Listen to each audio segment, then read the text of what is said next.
Hey. Oof. Hey. Welcome, everyone, and welcome, Satoshi Matrix of YouTube. Hello. All right. Let's see. Oh, I'm getting some echo. Just a second. Let me turn that off.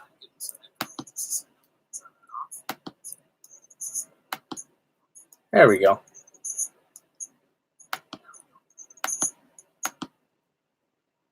All right.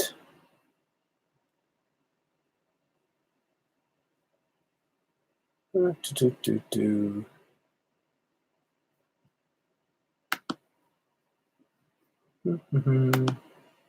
right. Hello. Can everyone hear me? Who's here? How am I coming in today? I know we were having some trouble last time.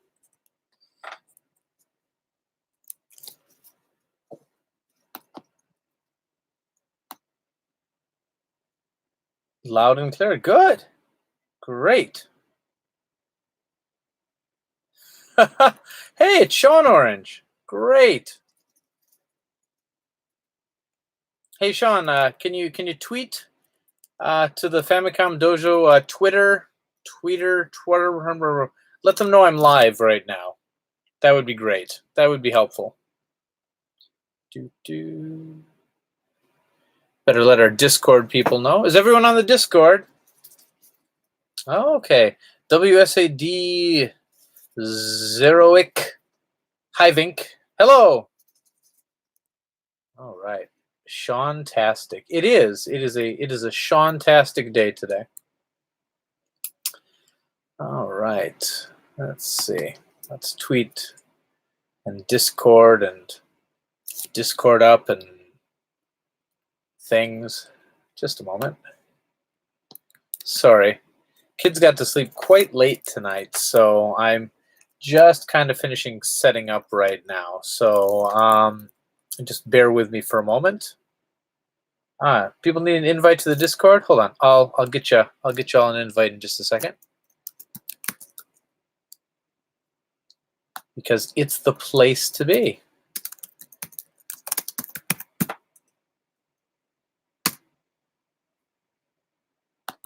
We have 70 plus people on our Discord now. That is amazing.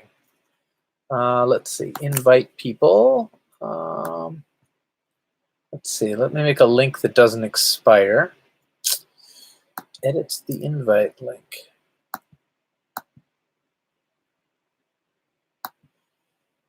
All right.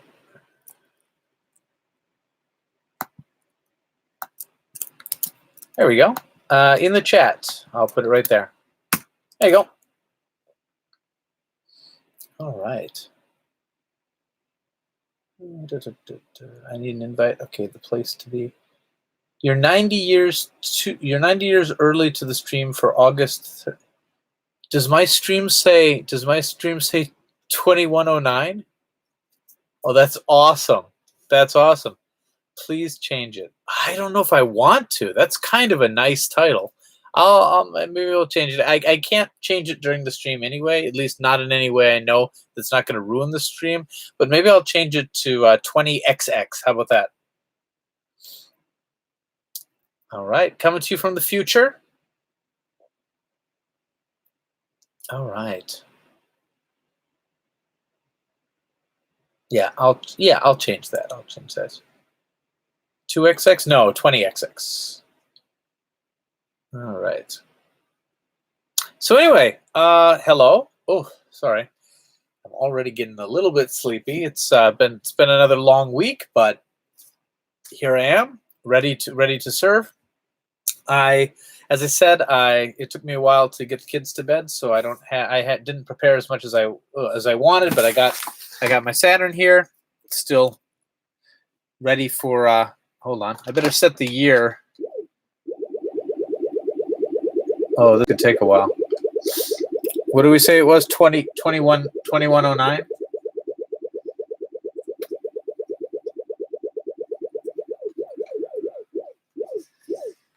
Okay, 2109. All right, that's fine.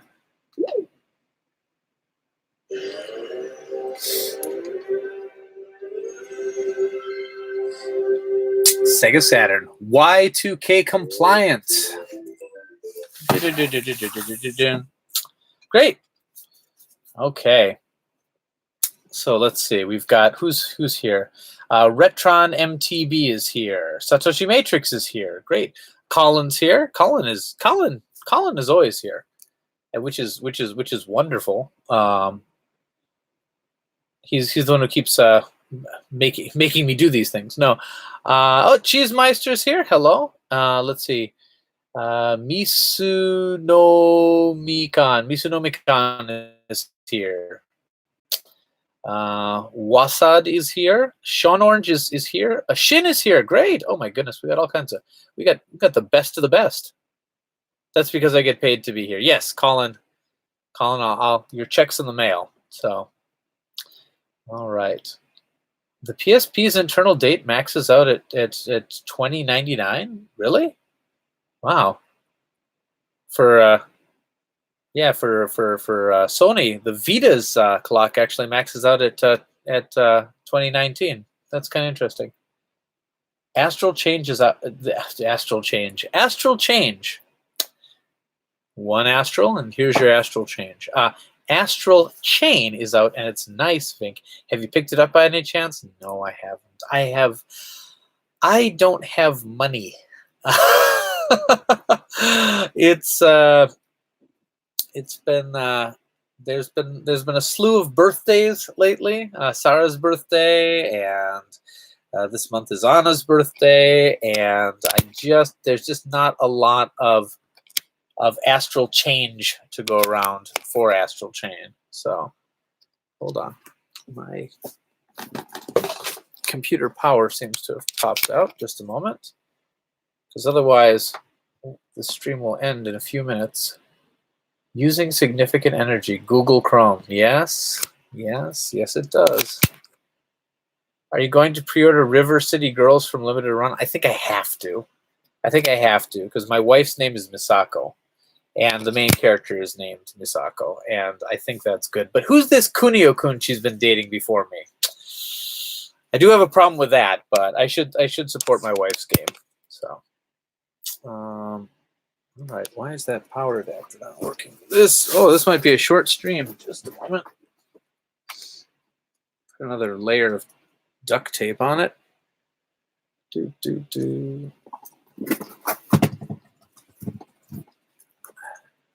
Okay.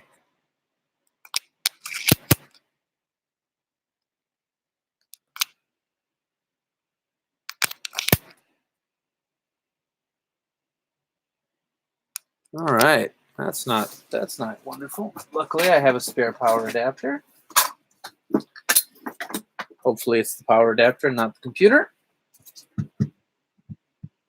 Oh, what a nice setup I have here.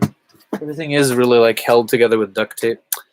So what's on the docket today? Docket is Saturn stuff that we didn't cover in the last time I did the Saturn.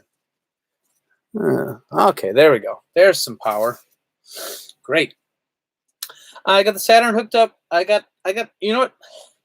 I pulled some games off the shelf that I thought might be kind of interesting, and I can grab some other stuff. Sarah's birthday was on the plate.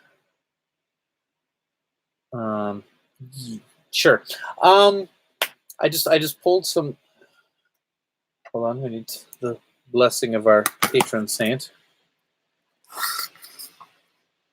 That didn't work. Oh, there we go. So he's on the plate today. Sakura Tyson? No, I don't want to do Sakura Tyson. Sakura Tyson's not a good. I mean, it's a great game, but I don't know if it's a game that would be great on stream to do a. I don't know if that. Well, I don't know. Maybe sometime I could do Sakura Tyson on stream. I don't know. I don't know. I'm not. Segata's leaning forward a little bit too much. That's strange. Was he always leaning forward that much?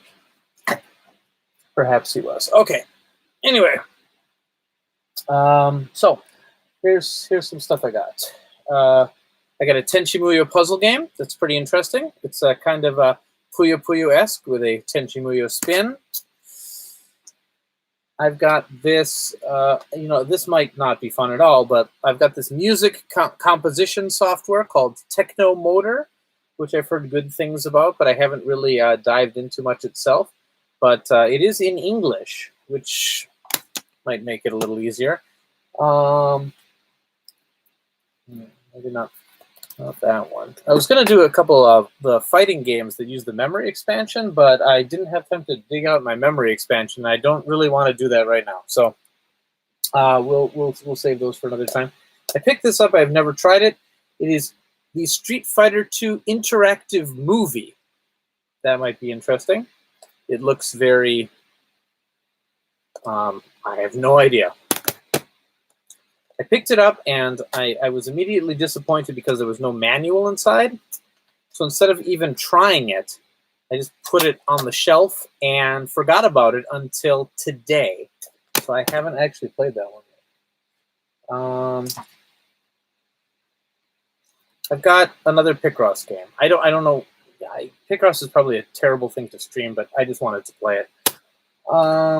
I have the Lunar. Hold on, let's move that spine card out of the way. I have the Lunar Silver Star Story Complete MPEG version, which is the rare of the maybe the rarest Lunar variant. It let me pull out the regular one. Just a second. Let's see.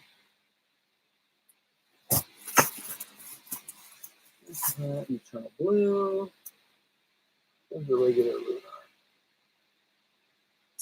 Oh dear, I don't want to do butt cast again. Here we go.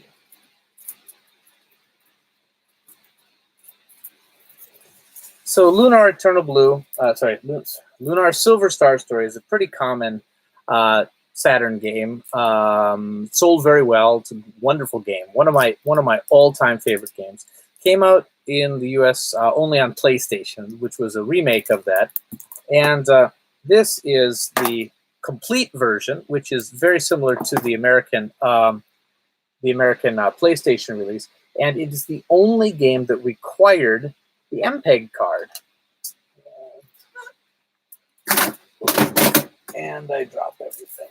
Okay. And this is the MPEG card, the MPEG movie card. So that's could be fun. I don't know. I mean, it's just I haven't tried it, but I mean it's Lunar with better video quality, really.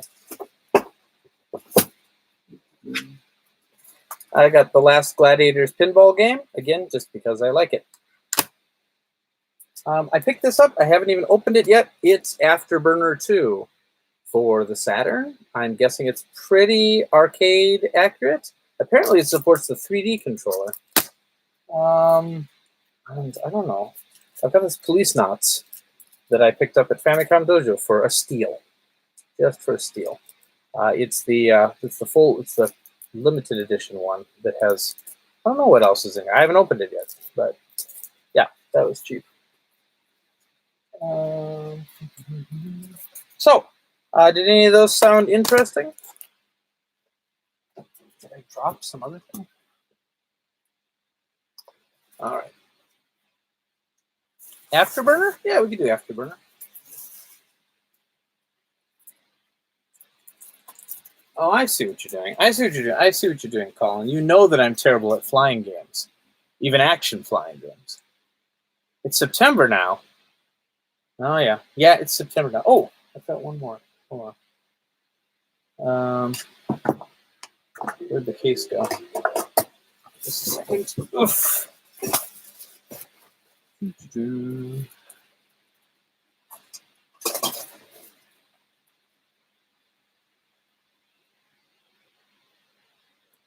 we went. And I've got Dark Seed, which I hear is in English.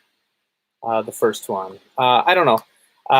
This game was pretty popular in the US on PC, but the Saturn version was only released in Japan, maybe Europe. I'm not sure. Okay.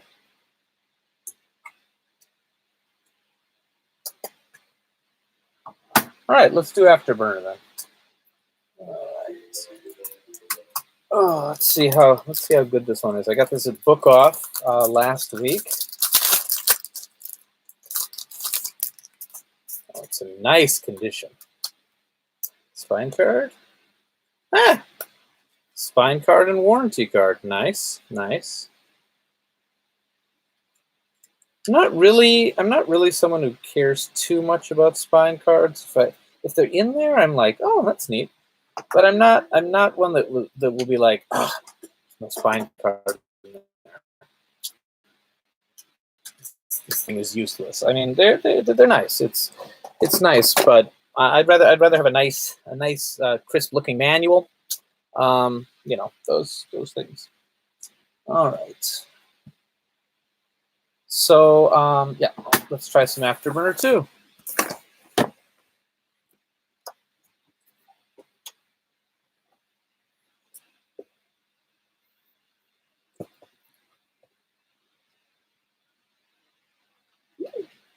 Woo! What's this movie card? Okay, hold on. That looks a bit too bright. Okay, that's a little better. No, I'm not one who needs the obies so much.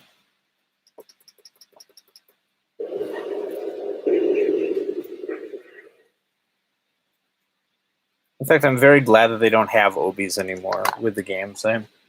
It's just one less thing that I might lose. Okay. Looking nice.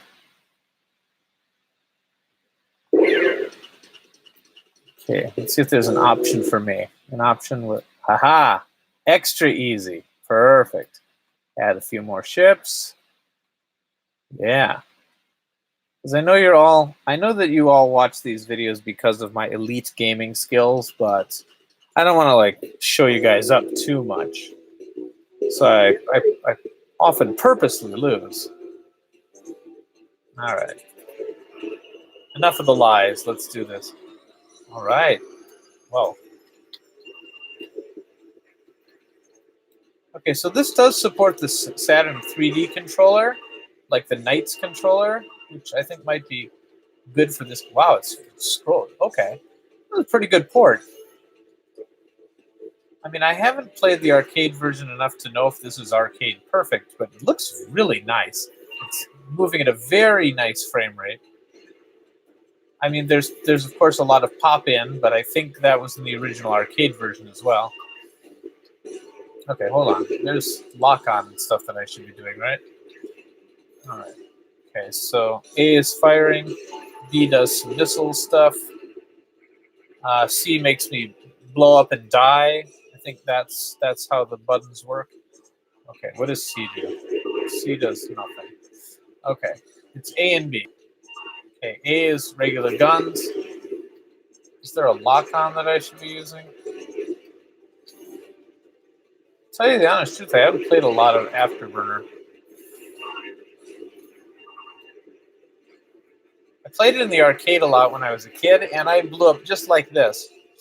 But they had that really cool, you know, arcade yoke thing.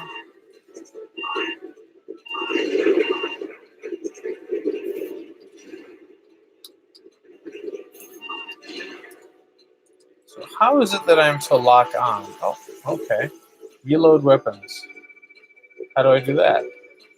Oh, that reloaded my weapons. Okay, I thought that was a boss. Okay. Oh my goodness, it's so fast.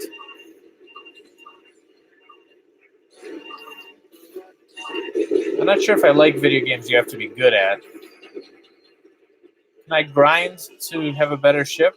Can I do that? Those are the type of games I'm really good at.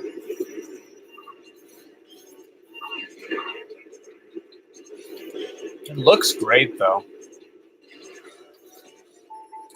Actually, I think in the arcade version I never even got this far, so. Oh, I know why I never got this far, because I have 5 ships this time.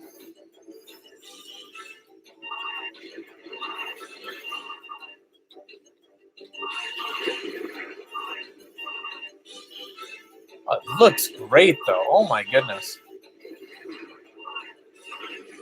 Oh, press the C button again. That's the button that kills me.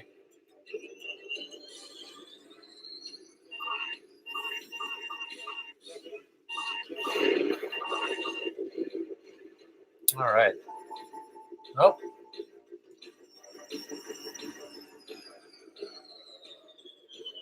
At least it's not like Top Gun where I can't stick the landing. That's cool. Everybody came out to see me.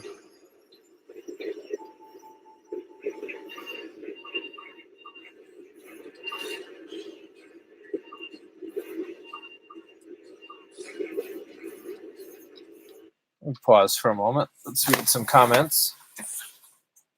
All right. The danger zone. All right. How's the battery in that particular Saturn? Oh, long dead, but it's really easy to replace. I just haven't done it. Let's see.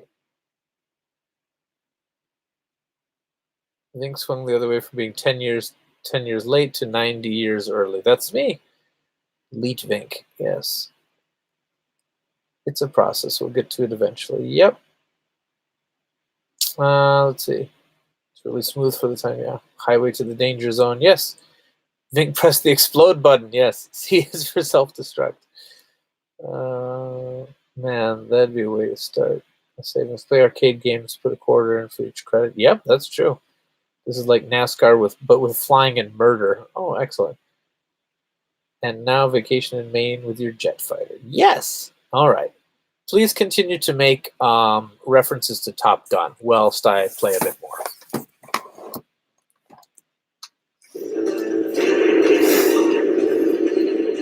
Oh, press the C button again. Oh. Well, I'm glad we went back to the game for that. But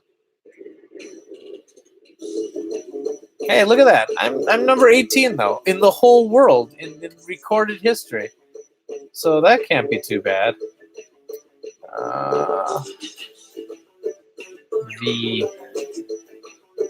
And why am I putting in this? I'm not going to save this.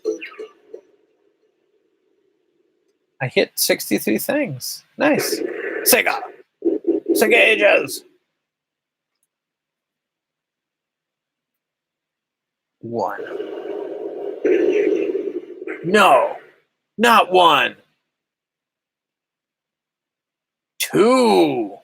That's right. It's 2. Afterburner 2.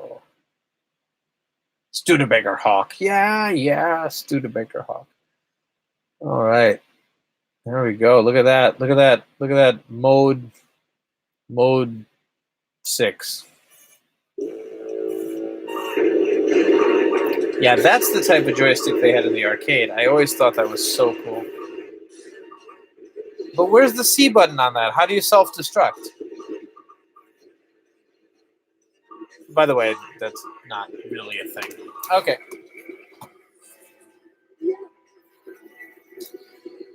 All right. Bottom gun. Oof. All right. Lord Maxim, greetings. All right. And James Stoddard, welcome. Okay, so that was Afterburner 2. I haven't played the arcade version for a long time, but man, that must have been. I mean, this is pretty darn close, if not perfect, to it. So I mean, Sega ported it themselves, I believe. So that would make sense that it would be good. But yeah, Afterburner. And here's what's funny. Like at the time, it was a retro game because it came out in '87, and this package came out in '96. So really, it was when this came out. It was only 9 years ago, but this package was released more than 20 years ago. 23 years. Oh my goodness, that makes me feel very old right now. Yeah, but like what was considered a retro game at the time is really retro now. All right, let's see. No more green hair. Yeah, the green hair was only for a couple days. I cannot have that at work. That was a temporary dye job. If anybody follows me on Twitter, they'll see that I had green hair for a day, about a day. Yeah.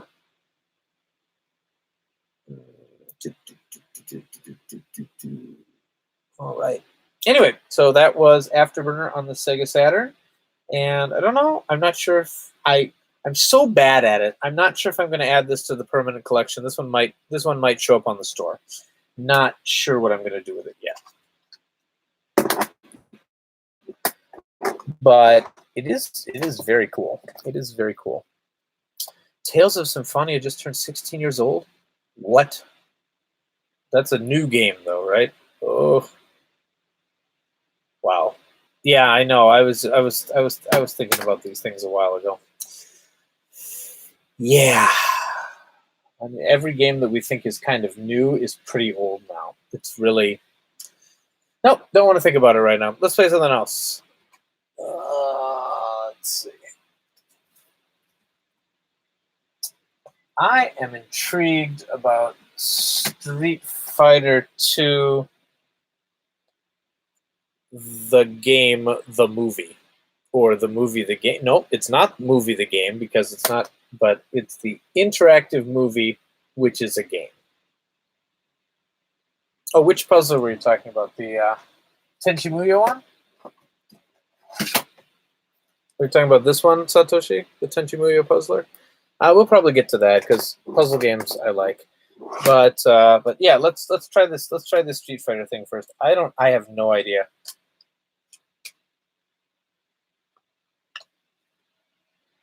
It looks, I don't know if it's choices or matches. It looks like it's got action-y bits right there. And it looks like it's got movie-y bits. I have no idea.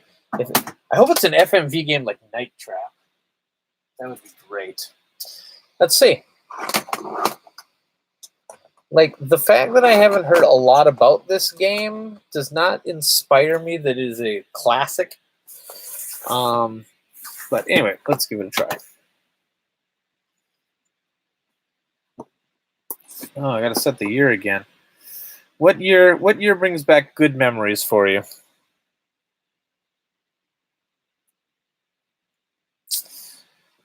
Let's see. 2003. All right. Satoshi, what happened in 2003 that brings you such good memories?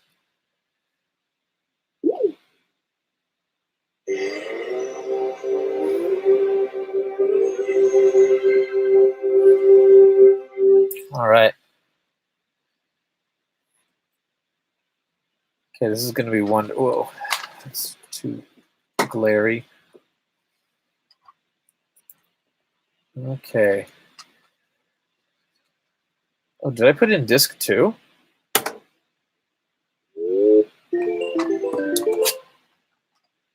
Yeah, I put in disc 2 first. Sorry about that. Oh. Okay, where did I put? Well, at least we know that the game is self-aware. Okay, disc 1. Okay. So this is a big game. 2 discs.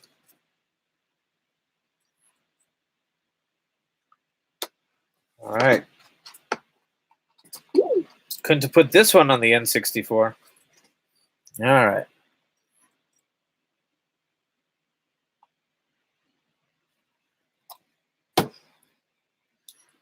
Okay, Sega.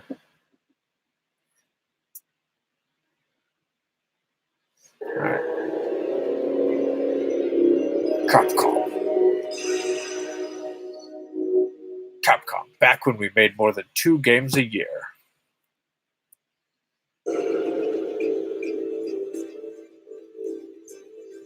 All right.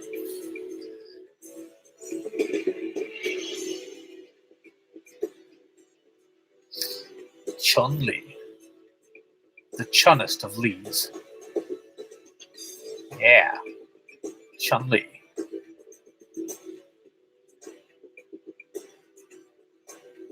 It's Ken, otherwise known as Red Ryu. Haha! I'd recognize that posterior anywhere. It's Cammy!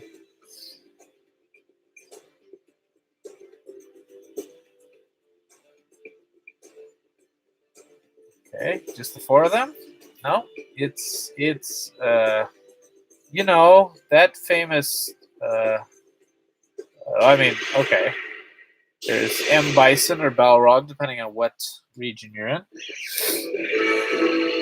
who's apparently playing the role of Magneto, or one of the what? What are those guys? What are the big guys in the X-Men?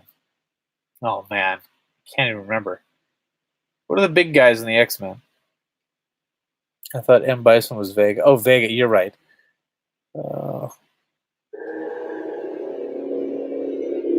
Okay, let's just move on.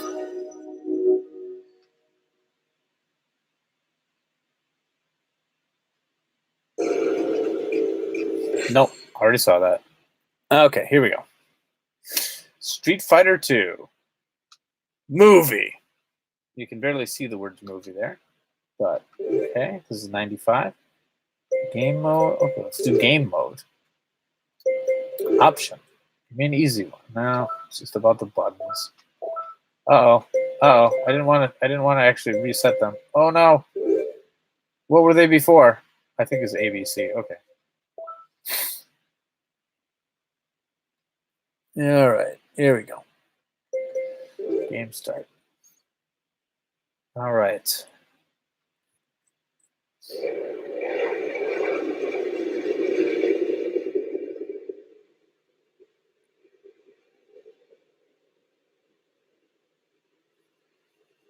Ugh. Must be using Cinepack video. It's not wonderful video quality. I'm not sure what type of video they're using. I'm from Interpol.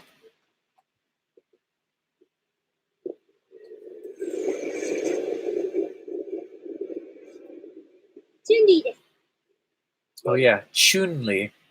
サドルの合同捜査について打ち合わせに来たのですが。では俺が倒す。どういう意味かしら？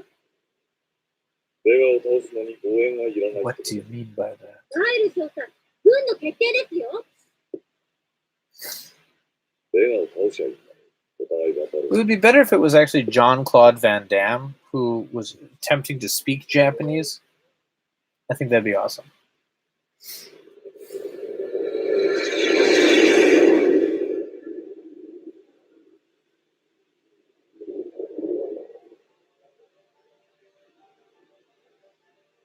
All right. Exposition shots. Like, some of these things probably could have been still frames and saved a lot of CD space rather than FMV, but okay. I've got a splitting headache.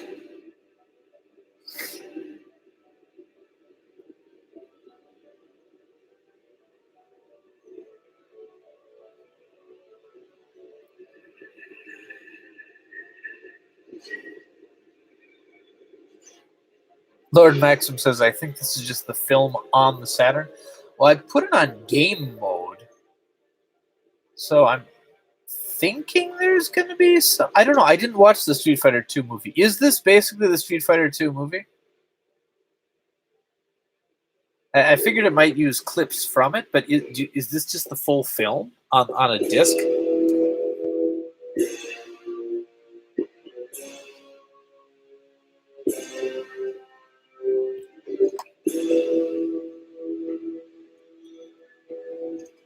Because if so, this is a terrible way to watch this. This is the beginning of the film? Oh my goodness. Okay, mind if I try to skip? Let's skip. Oh my god, you can't skip. Okay, wait, start. Okay, there we go. Okay, hold on. I think there's going to be some game. I wonder how long that would have gone on until broke fur. Okay.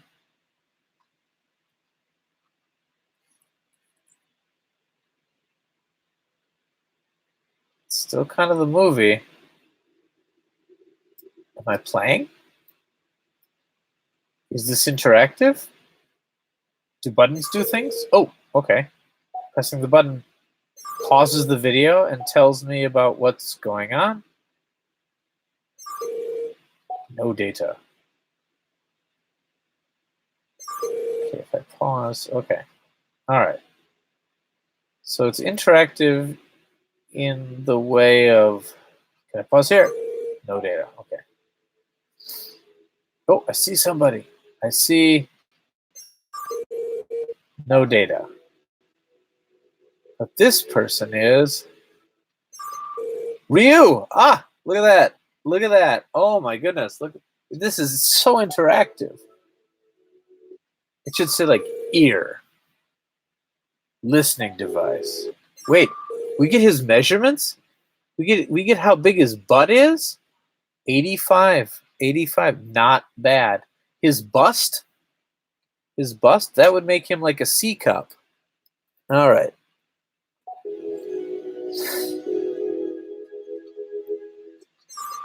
Majestic eyes.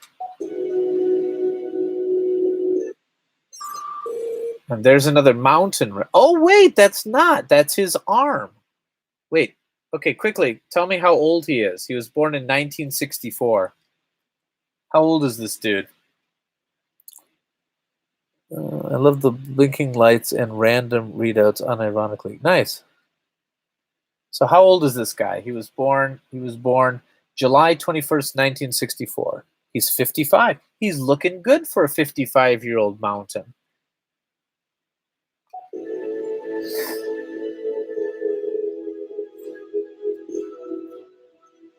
Gosh, I hope I look that good when I'm 55.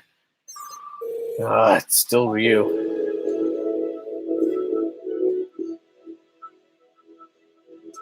Any new data? Nope. Do the other buttons do anything? Oh, hold on. Okay. I guess on some things I'll be able to actually like focus in. Okay. All right. It's good to know. It's good to know. Okay. Sure you can. Sure you can. Show her you can.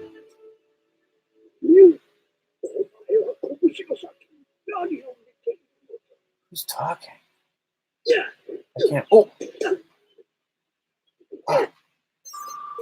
Ah, it's still Ryu. Hold on. I gotta get Ken. There we go. I found another one. I'm enjoying my game.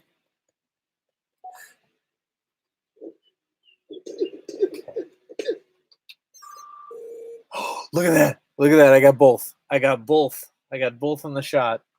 Nice. I'm really enjoying this. Oh man, I can't wait to see what the hip, waist, and bust size of Chun-Li are. I wonder if it'll be as much as Ken and Ryu though. Hold on. Okay. Gotta remember, 112. This is important.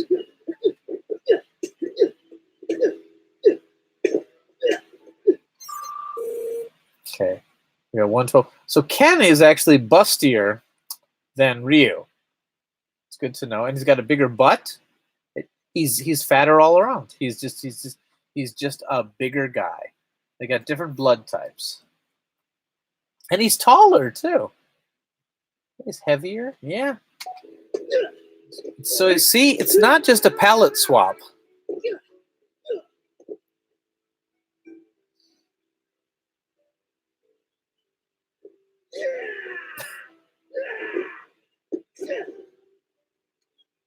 Can I scroll ahead?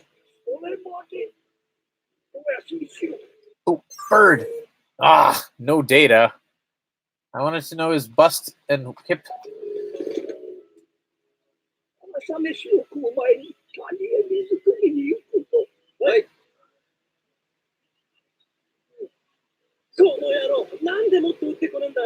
Oh, it is Top Gun.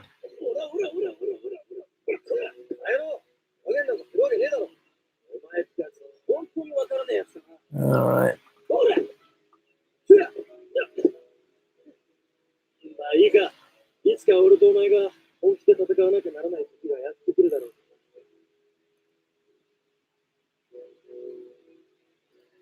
Yeah, I hope that Chun-Li's measurements aren't just Himitsu, because otherwise I don't know why I really bought this.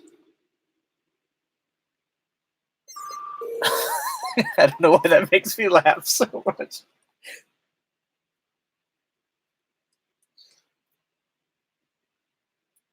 Imagine buying this for $60. I think this was $60 when it came out.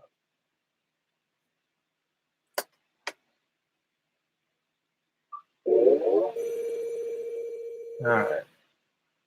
Ken Masters.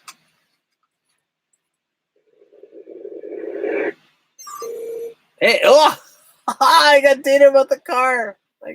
What's interesting is it's not a Porsche 911. That's actually its bust size. It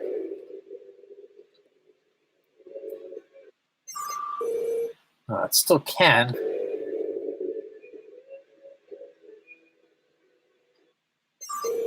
I was hoping they'd say something about the road sign. Porsche 911. Porsche 911 takes precedence over Ken. Oh, I missed that car. Wonder what it was. Porsche 911. Nothing about the house. No data. Tell me whose feet these are. Should be data by now. Oh, ooh. Loving the sweet data. Oh, come on. We've got to know by now. All right, fine. What? This is robbed. Eliza. That's it. No information at all? At least tell us what you're drinking.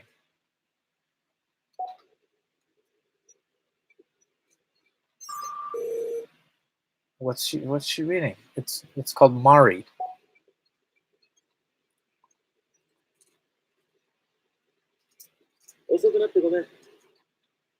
Whoa.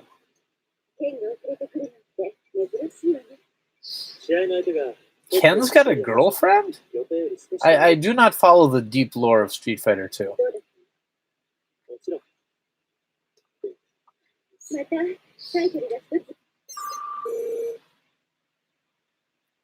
You know, this software is probably written by Ken. He doesn't know her birthday or anything about her.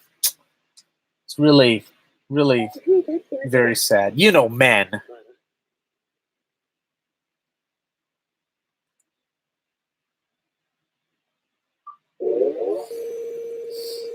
I want to know his bust size.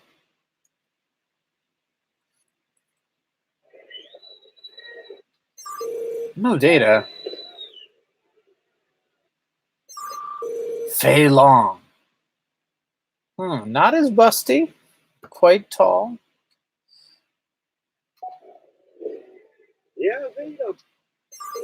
Promoter. No bust size information listed. Oh, it's Fei Long again. I've already scanned you.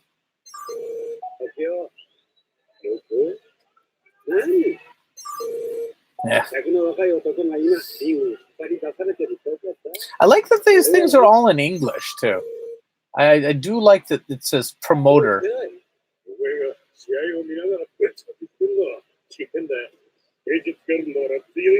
Who are these Choaniki rejects? Promoter.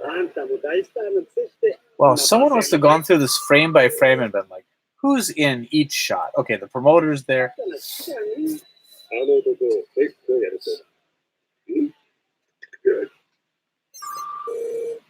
Seno. Wow, Himitsu. All we know is he's really tall. Everything else is a secret, because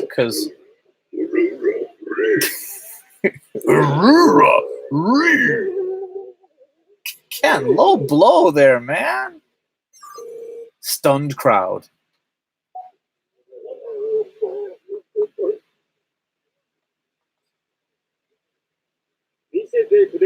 Oh, sorry. You jerk! Uh-oh. It's Hokuto no Ken. お前はもう死んでる。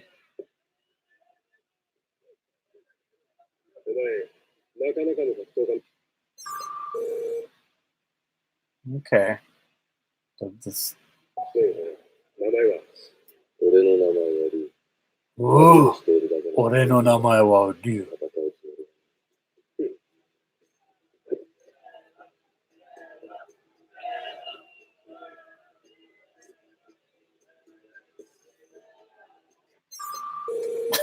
Sorry. Okay. Can I affect the fight? I think I'm. Oh, something happened. This number changed.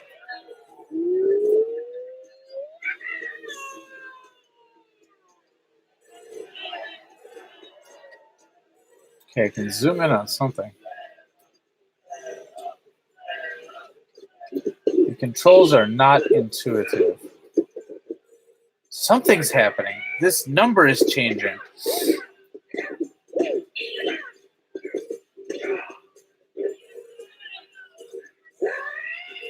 Okay, guys, I think I'm winning or losing. One of these things is happening. Is that my life, or is it his life?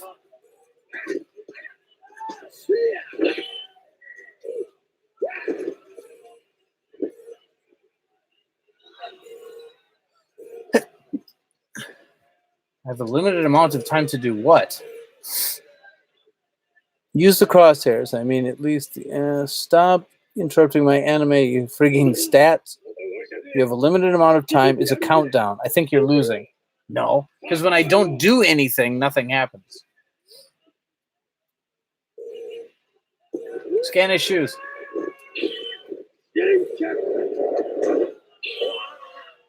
Okay.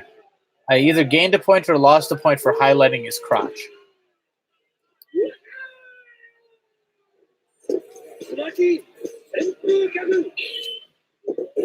Something happened. I heard a sound.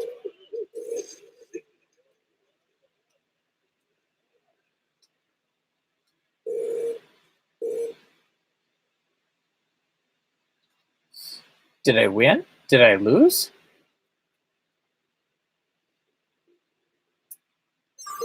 No data. Tell me what kind of boat it is.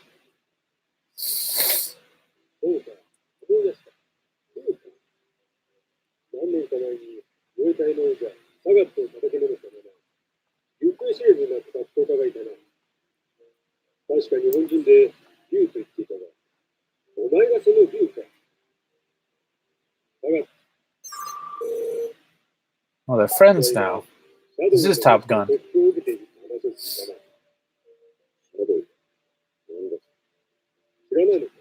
Omae wa mou my buddy.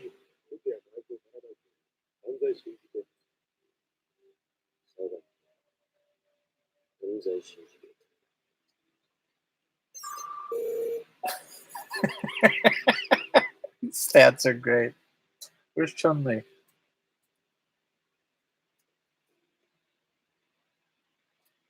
I think you guys are right. I think it is just the movie with stats.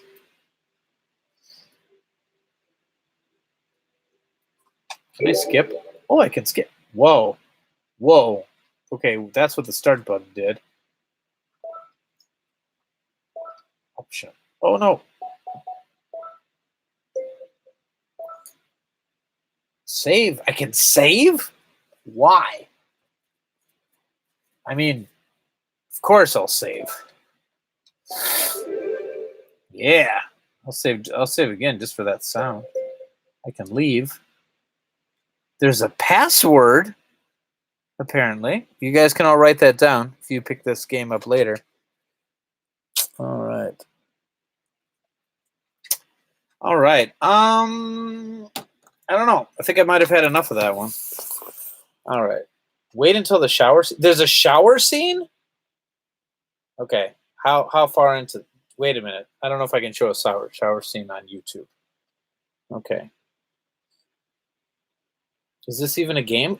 Well, I mean, it's no. It's labeled as an action game by Sega. It says interactive movie, but so far it seems to just be movie. Like there seems to on the back, there seems to be some fighting element of it, unless that's just I don't know. I guess I could keep going for a little while. All right, reminds me of Night Trap, but without any traps. Yeah. It's kind of like a game without gameplay.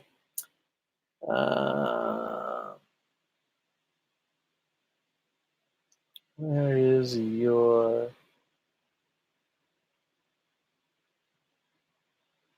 Let's see, what stats do we get in the shower scene? Ugh, guys, you can get my YouTube channel banned. All right. At least you try to figure out the plot and mystery through hints watching those. Yes, that's right. I think I figured it out. So you're playing the robots collecting data on the fighters. That must be it. This is a monitor cyborg, Vinnk. You play as a monitor cyborg. Okay, that's great. Chun-Li's shower scene is kind of not safe for work. Yep.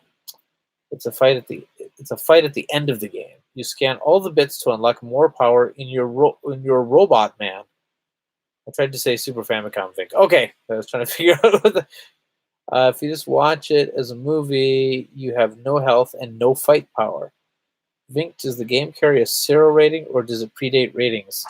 It's interesting because it doesn't predate ratings because like this game came out the same time and it's got a rating on it, but this game does not. I guess it's because it's an interactive movie.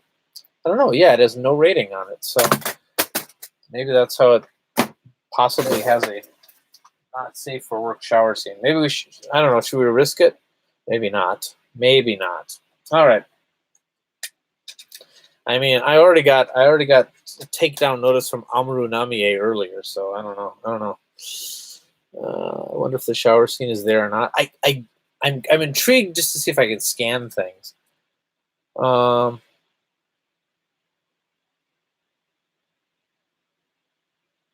Yeah.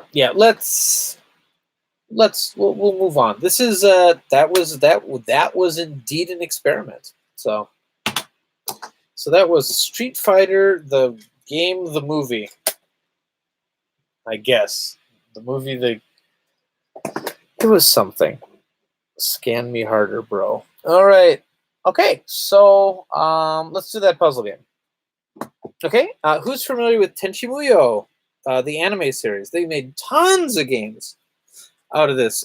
One of my favorite games for the Super Famicom. This Tenchi Muyo puzzle game. Love it. Not puzzle, sorry. Strategy role-playing games. Just love it. One of the first imports I ever beat. And then they had a whole bunch of other ones, like a whole bunch of adventure games. This is Tokyo Muyo, and there was another one with Onsen, and there was like a visual encyclopedia of Tenchi Muyo. There's all kinds of stuff. But this is probably the most playable from an import perspective because it is a puzzle game. I was born in 2003. You were born in 2003. You were born. Could people be born then? That would make you 16. Oh my goodness. Wow. That's amazing. See, Sean, we appeal to the younger generation. We're hip. We're with it. All right. I watched all the first Tenchi Muyo game in one brain spike of a night. Ah, nice.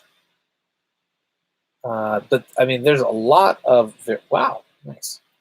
So that's the inside cover, and this is Ryoko looking very bulbous, and the game series is about a boy who's the son of a shrine keeper who it's basically a harem anime with various alien girls. It's wonderful.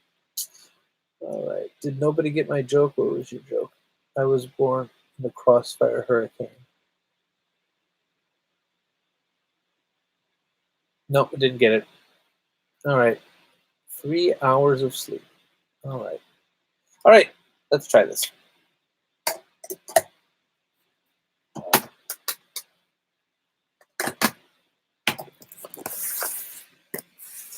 Now, I played this one. I haven't played this one in years, but I remember enjoying it. Okay, let's do 2003 in honor of the birth date of one of our fans.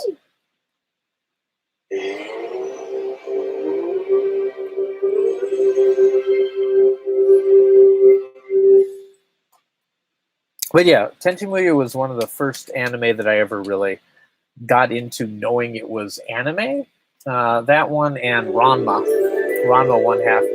Oh, this is so nostalgic. The old Pioneer logo.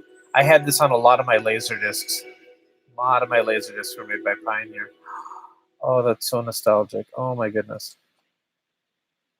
Pioneer LDC, Laserdisc Company. I'm not sure if that's what it actually means, but that's what I always thought it meant in my head.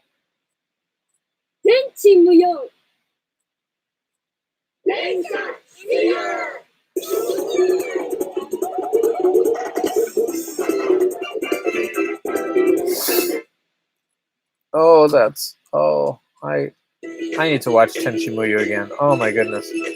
Okay, let's just do story mode. I cannot remember what the spin-off story was in this, but like a lot of things, they use the original voice actors and things, even for these. Mode 7.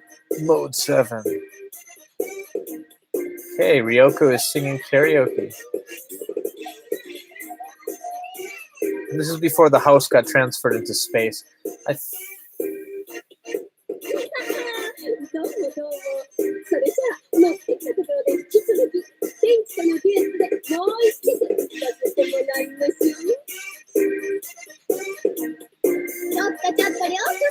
As I said, harem anime. So this is Ayaka. She's the princess of Jurai, which is a planet, I guess, or a star system. I don't know. Ryoko's a space pirate, like you are. Tenchi's just like a guy in an incredible situation that just totally ignores that. Yeah.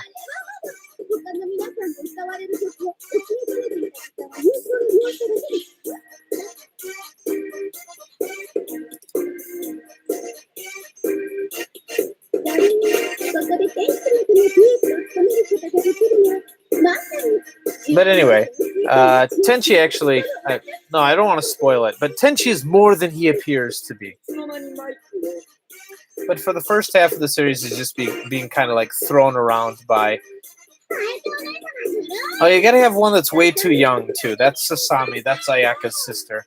That's Ryuoki. He's kind of a cat rabbit who's also a spaceship. That's Miho. Wait, is that Mihoshi? Mihoshi. Yes, and what's her name? They're Galaxy Police.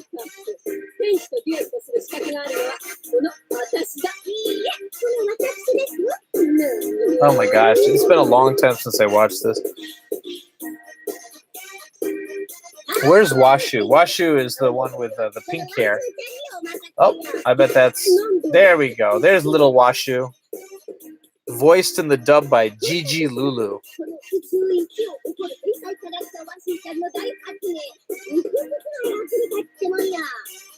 Kione. Thank you. Kione is the other space pirate. Because she wasn't in the OAV series, so... She was mainly just... Well, she was in a spin-off, but...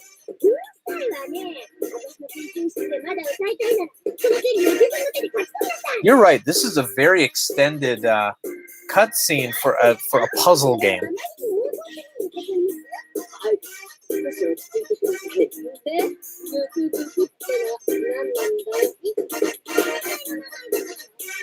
It's kind of a cat robot who's also a spaceship. Yes, there's a lot of things that could be T-shirts here. Yeah. the games themselves are really well done too. Most of the adventure games are multi-disc games, and they're actually really, really good. And they're original stories too. They're not just recycling stuff from the anime. Okay, let's play. Oh, this is cool. There's a tutorial built in that that's fully voiced. That's really nice. Okay, let's see how we play.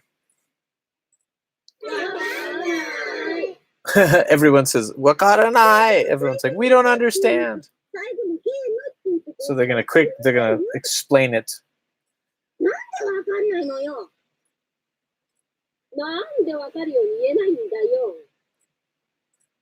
This is one of the games in my permanent collection, but I've got another copy that I'll put up on the store at some point.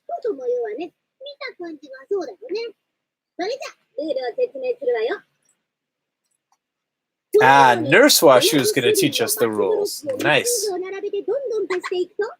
Nurse Washu has one of my favorite lines for the whole series when she goes, "I've got magic fingers." I'm not going to explain the context, but okay. So we're basically we've got a match 3 that's got uneven planes.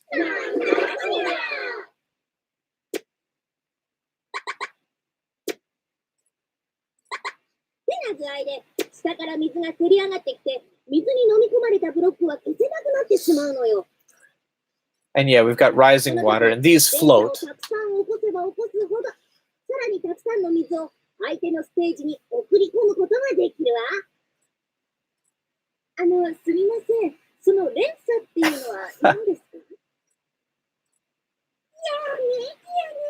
I like how the Tenchi Muyo cast is watching the rules, and they're like, "There's still things I don't understand."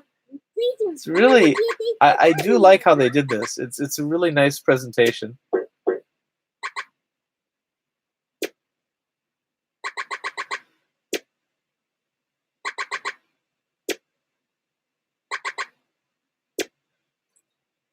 Are they setting up for combos? Yeah.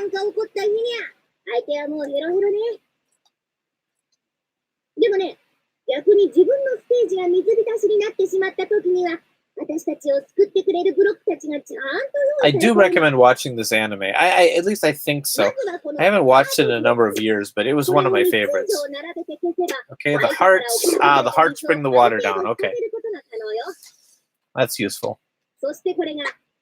So I'm guessing in the 2-player mode, you're sending water over to the other person's. And they've got anchors which can pull your things down. It's actually kind of a cool system.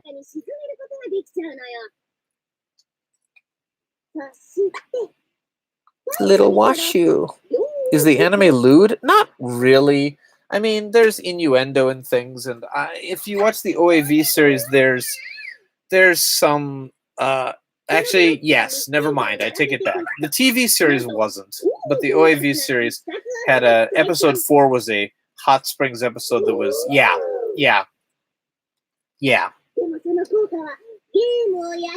But if you just watch the TV series, it's not so bad. The movies were really well made as well. Really high quality animation. Music by from Tangerine Dream? What's his name? He did the music from Babylon 5 as well. Something Frank. Something Frank. Peter Frank? I don't know. Tenchi in Tokyo is not that great. That is very true. It had a few good moments, but it was too silly.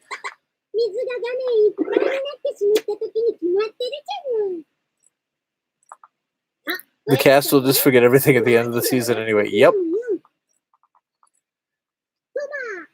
Okay, I'm just gonna play. So, but yeah, I mean, I just love the very in-character menus and tutorials and things like that. Okay, who should I be? Oh, I'm gonna be Washu, of course. I like how you don't even have the option to be Tenchi. Like they know who's playing this game. It's not even the option to be the main character of the series. Oh, that's cool. They've got fully voiced little like blurbs at each other.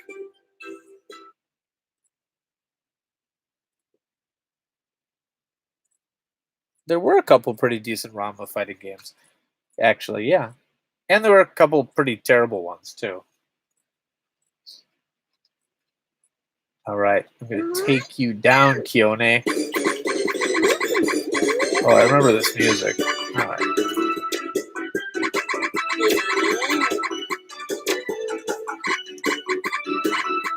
Oh crap! I forgot what the Ryuoki does. Well, I'll just match some and we'll see what happens.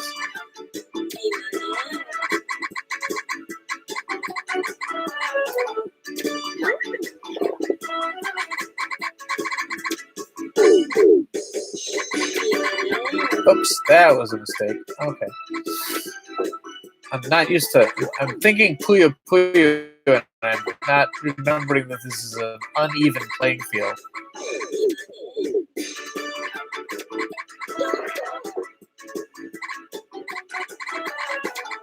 Okay, I really got to focus more on the combos.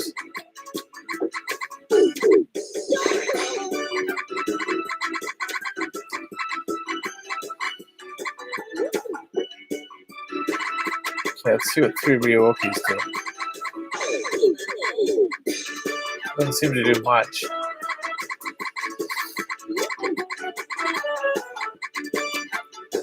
Okay, I'm going to put this here. Try to combo it up a little bit. Get a green one.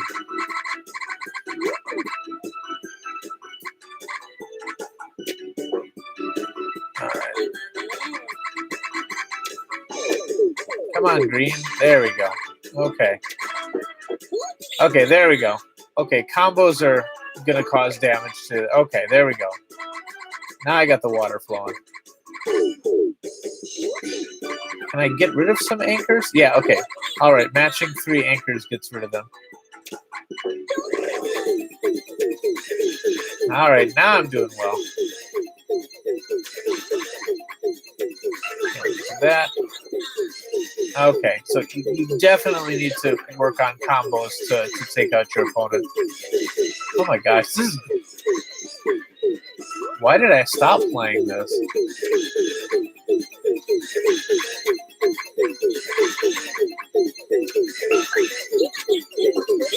They've got a lot of different scenes, like more than like a magical drop game.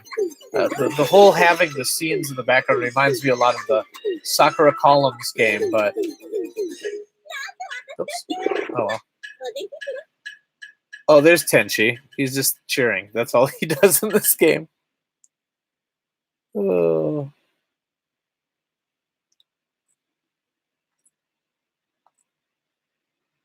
Yeah, this game is really fun. I really do enjoy this one. Okay, again, I'll have another copy of this up on my site fairly soon, if anybody's interested in this one. It's not that expensive. I think it's less than $15. So I'd have to check what I paid for it, but it's not that rare of a game. It's very nice.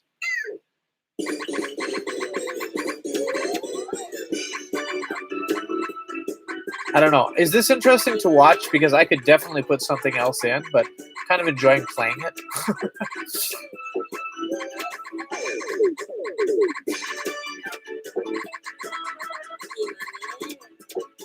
It's going a lot faster this time.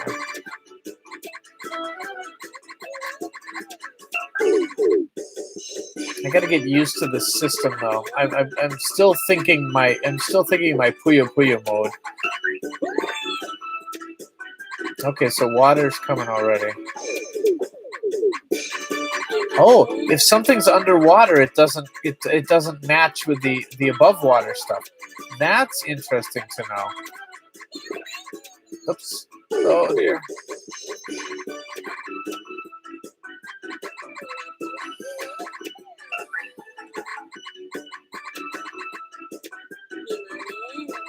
I'm not lining stuff up right. Okay.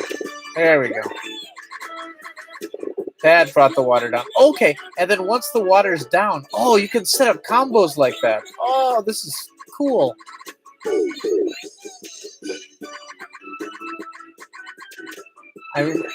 This is one of the early Saturn imports I had back when I was in college, And I remember really liking it. I don't know why I haven't played this recently. Maybe I figured that my nostalgia would be wrong. Like, I remember really liking it, but I was like, did I like it just because it was Tenchi Muyo? Or did I like it because it was a really good game? It's a really good game.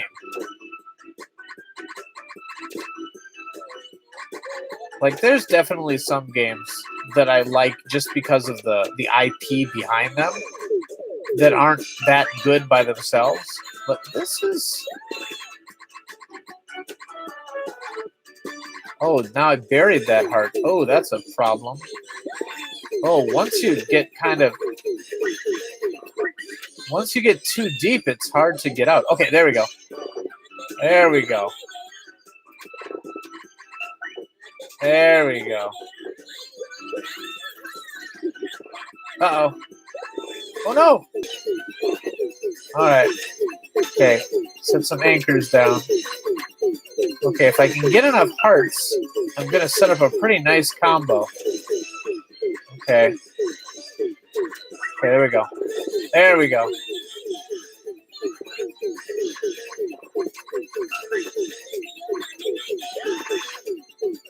Oh my gosh, this is pretty intense. It's like surprisingly intense.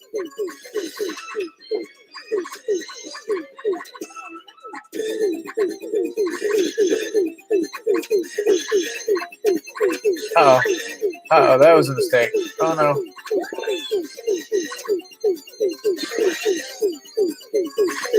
Okay, there we go. Yes!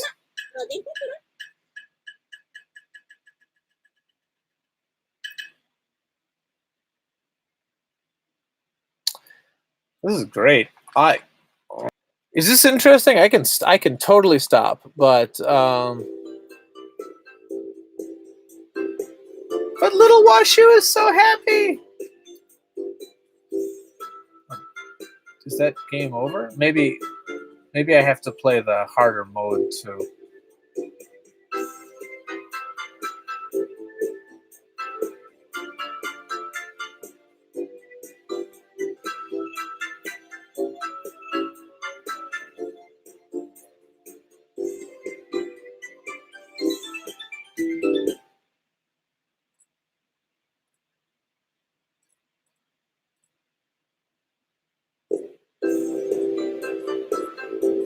I'm a big fan of puzzle games that have like the animated backgrounds and things like that. Oh no, I'm still in. I'm still in.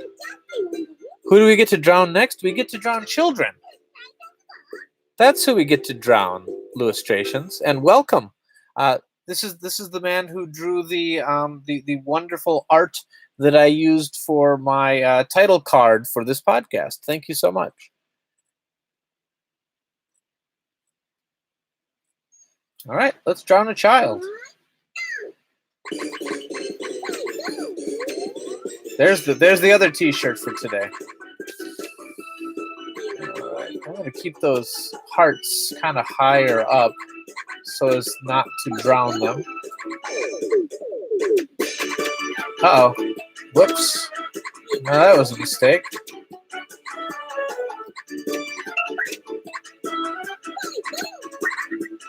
Oh, no, the child's going to drown me.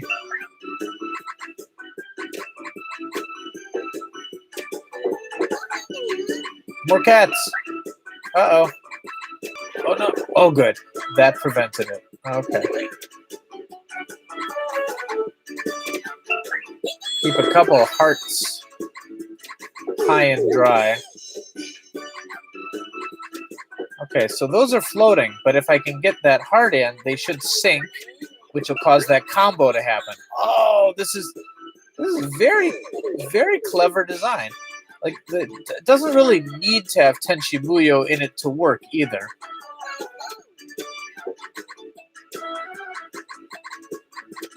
Oh, that was a mistake. Okay, I'm just going to keep that heart up here because I'm going to need it soon.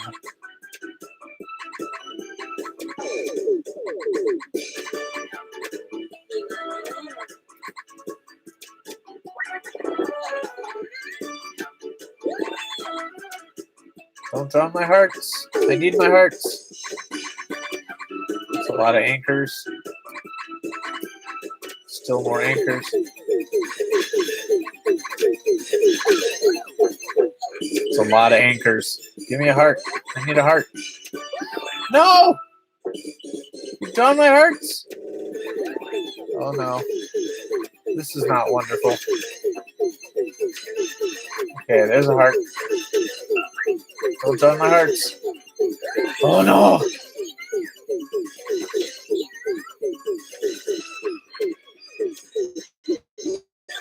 What? I'm sorry, guys. I failed to drown a child on stream. All right. Oh, yeah. Let's try it again. Try it again. Sure. This child's going down. I mean, it's sad because really, she has. Oh, ooh, who should I be? Who should I be? Who should I be?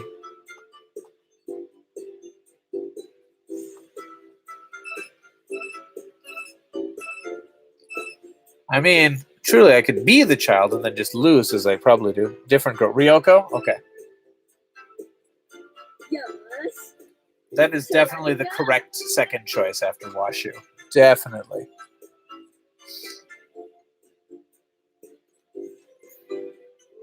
What? I already drowned her. Fine, I'll drown her again.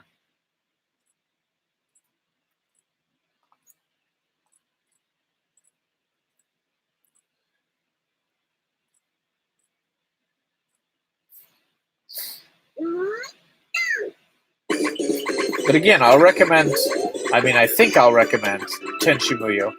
Someone watch it and tell me if it's still good. I have very fond memories of it, though. Don't want to use this heart yet. Wow, they're really hoping that I'm going to use these hearts. I want to keep some above ground.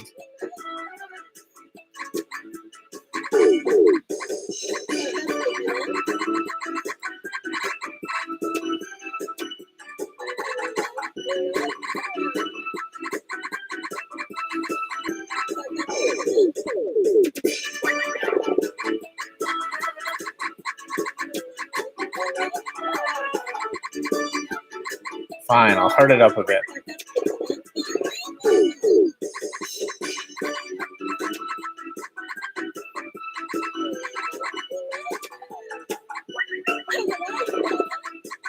As long as I can do it, some combos.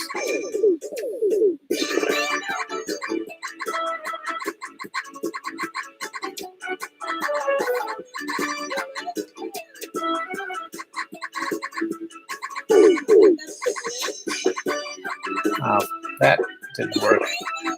Still not totally used to this uneven ground.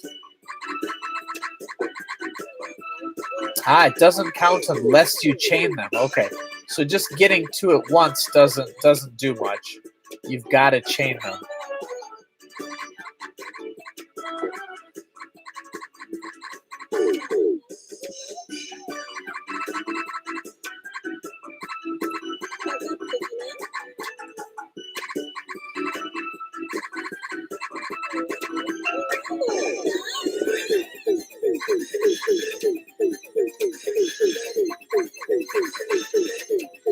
It's easy to drown this person.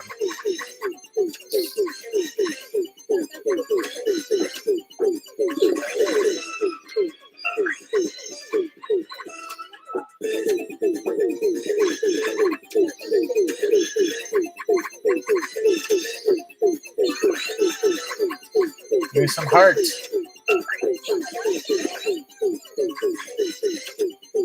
I guess I don't need hearts right now. Oh, I like how she puts on the scuba gear. That's nice. That's nice. This game messes me up. Yeah. Let's see. Wasn't there a new season a couple years ago? I don't know. The last one I watched was Shin Tenchi. I think what was it called in the U.S.? Tenchi in Tokyo, which was kind of disappointing compared to the others, but I still enjoyed it. And yeah, I hear there was a spinoff about the Galaxy Police, and there was also Magical Project S, which was a Magical Girl show spinoff. Which actually I watched that one. That was pretty good. I never finished it though because I never bought the other VHS tapes. Yes, because that's how you used to watch anime, on VHS tapes. Okay. We'll stop playing this game as soon as I drown this girl.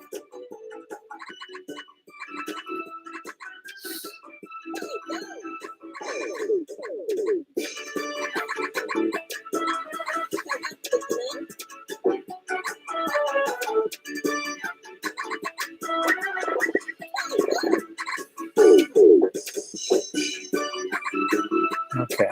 Keep some of the hearts above water. That's a good strategy.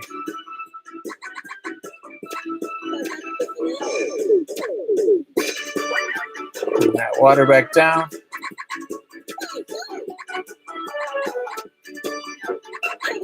There we go. That's how you drown children.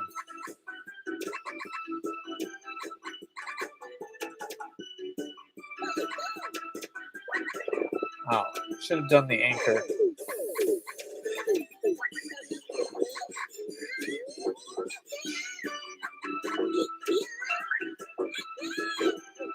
Uh-oh. Aha. Whoa! What? No.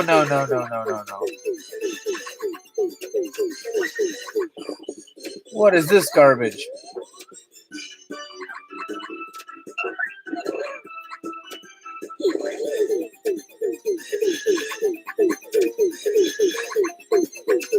I like the cats float.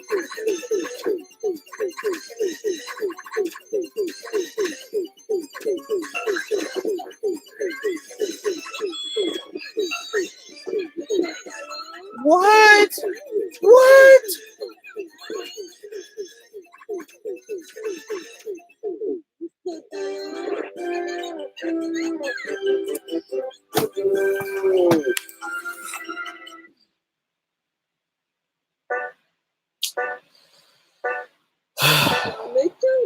This is my disappointed can't drown children face. All right. Well, anyway, it's a fun game. It's got a really good 2-player mode too. There's lots of different options. The manual's neat. And it's a full color manual too. I really do enjoy that. You just don't see that much. We don't see manuals at all anymore, but even at the time, a lot of them were in black and white. All right. Oh, Satoshi, thank you very much for joining us this far. Have a wonderful night. All right. Okay. What should we play next? Panty Party is going to have a full color manual. Of course it is. What's the least valuable game you own? That's a good question. The least valuable. It's got to be a baseball game. Like, it's got to be one of the baseball games. For place, for Saturn, which I have hooked up today, gosh, what would be the least valuable game? Virtua Fighter 2, perhaps? Actually, that one's been going up a little bit in value. You used to be able to find that for nothing. Least valuable game I own. Yeah, it's probably some baseball game.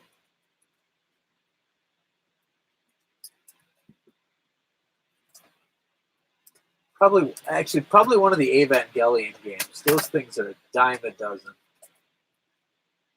Evangelion games aren't worth the CDs they're printed on.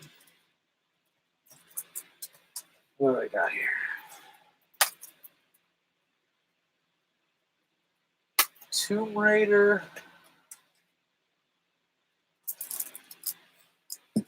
This is the part of the show where I'm not in it.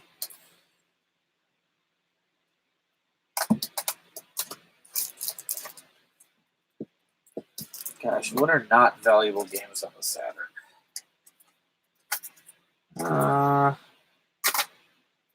Don't even know. Good question. Good question. Good question, Cheese. I'm not sure. I'm not sure what's the least valuable game. The least, I mean, definitely the least valuable game I own is probably has got to be one of these PlayStation sports games. I'd say that's about the lowest common denominator because PlayStation or any like PlayStation 2 pachinko game, like PlayStation 2 Hokuto no Ken pachinko. That's if you ever pay more than $1 for that, you've paid too much. Battle Arena to Shinden 3. I don't know. Big Hurt Baseball. Pro Yaku. Battle Arena to Shinden 3. I don't know. Let's see. That's a good question, though. I saw Toshinden 3 sell for 103 yen over the past week. Barely anyone remembers it, but it was really fun. I know Toshinden 2 was the one that got most printed, and that's worth very, very little. The Toshinden URA and Toshinden S on the Saturn they sell for a little bit more. They're going to cost you. They're going to cost you a bit more. But none of the Toshinden games are that expensive.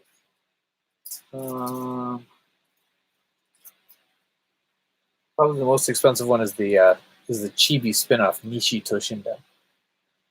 Oh, anyway, Satoshi, have a good night. All right, Satoshi's gone. Now we can talk about him.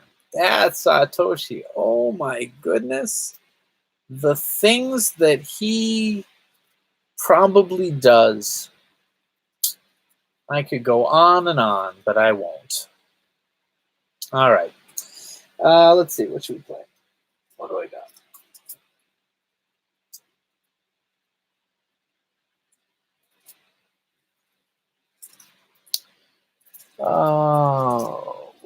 What was left in the stack? Okay, we could. I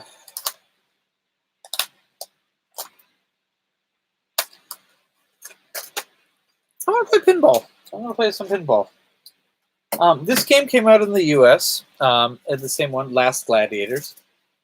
There's actually a sequel to it on the Saturn that's really, really good, and but just the original game, Last Gladiators, is a really fun little pinball game. It's got really good music. It's very smooth. I quite like it.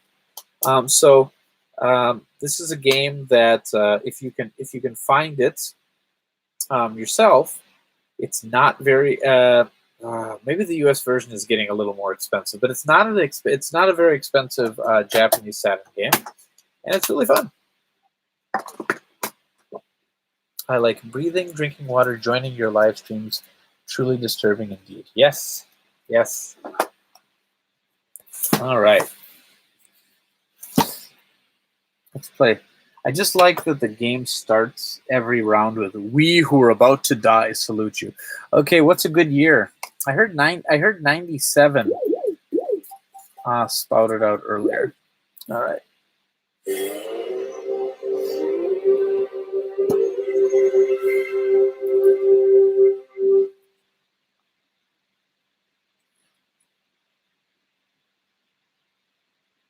Come on, get back to that Tenchi Muyo game. I really, really like that.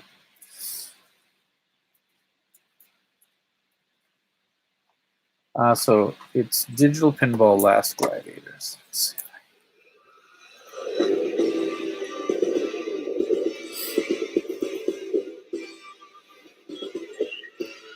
If I remember correctly, there's actually 2 machines in this, but it really does a good job of emulating like 90s era pinball machines, where they had the like little digital displays and stuff. Good music.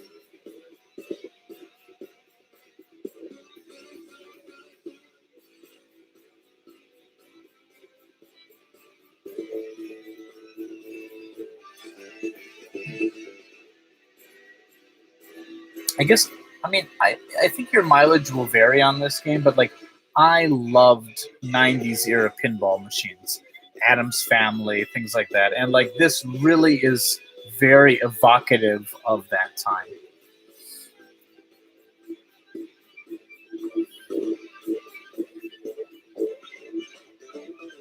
But I suppose if you don't have any nostalgia for those, I'm not sure if it's going to be that good.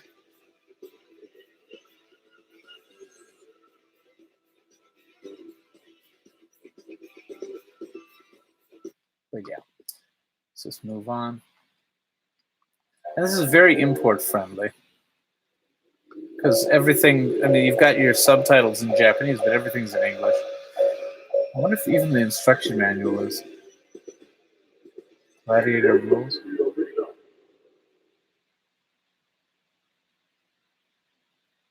No, okay. But I mean, it's pinball. You don't really need to. You don't really need to know much.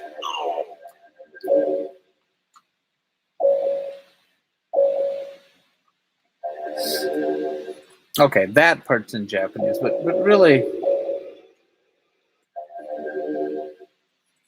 I forgot how many machines were in this. Okay, yeah, you can nudge the machine. You can like shake the machine.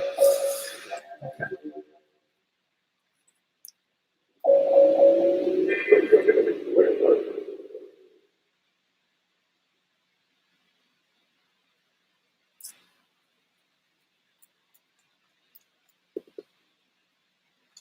Hold on. Oh, okay. Oops, I think I put on the wrong machine, but that's okay. Dragon Shogun. I think that there's 3 or 4 machines in this, I guess. But yeah, you see, it totally does the little dot matrix display. But the game itself is 60 frames a second, and it's smooth as butter. It's really, really nice. And it uses the Saturn's high resolution mode. I mean, I'm not sure if you can see this, but it is like basically a 640 mode. Because I mean, there's not much moving stuff, but look, but I mean, like, I remember this looked incredible when I first played it. The FMV stuff is still in lower resolution, but the game itself uses the Saturn's high resolution mode. Oops, dang it.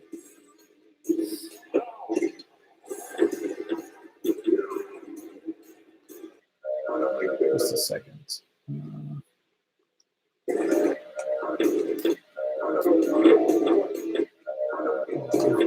How do I get the menu? Okay, here we go. Just a moment.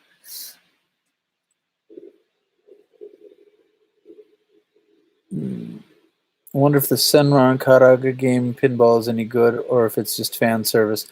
It's not bad, actually. It's definitely. What did I do? It's definitely fan servicey, but it is a fairly competent pinball game as well. I mean, it's not as good as this. Let me just restart that. It's not as good as Last Gladiators as a pinball game. It's much better, but I don't know. It's definitely fan servicey, but I just wish there was more video pinball in general. I really do.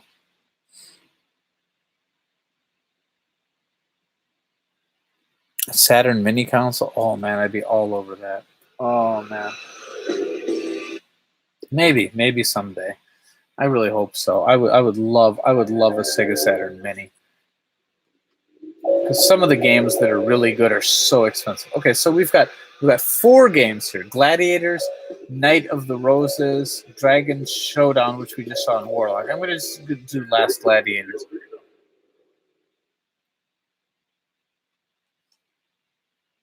This is the one I played the most.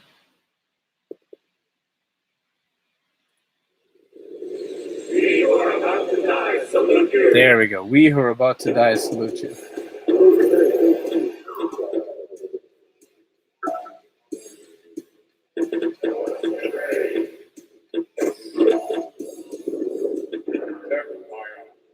Empire. It's just so it's so 90s. Like the music is 90s. I know it was made in the 90s, but like it's almost like it's nostalgic for the time that it currently was. Like it's so over the top in its era, if that makes any sense. I guess it doesn't. I mean, but like even when this game came out in the 90s, probably people were like, wow, this is too 90s. It's like how avocado toast is right now or something. I don't know. Ooh, the extra ball is lit.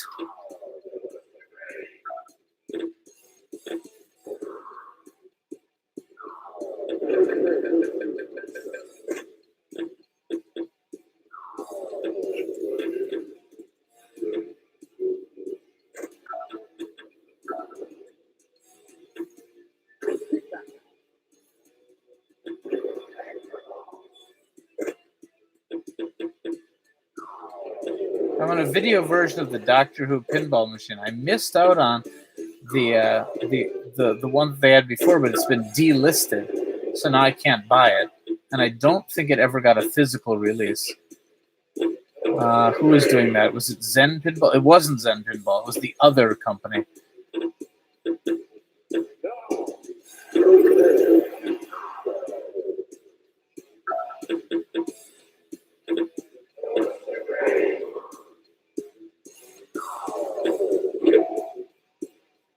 But anyway, you can't really tell from the stream very much, but the resolution is fantastic. It's really, really smooth, and I mean, I don't know exactly how it is, but I'm comparing it to a lot of other pinball games, and this one just really feels very smooth, very, very pinball-like.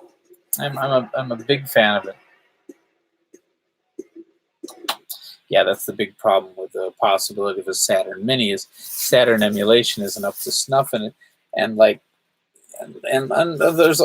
it would have to be very good emulation because they wouldn't port things because a lot of them they lost the original code, so emulation has to get a lot better because even a beefy PC can't do a lot of Saturn games well, especially not a lot of the classics. So that would be very far in the future, I think.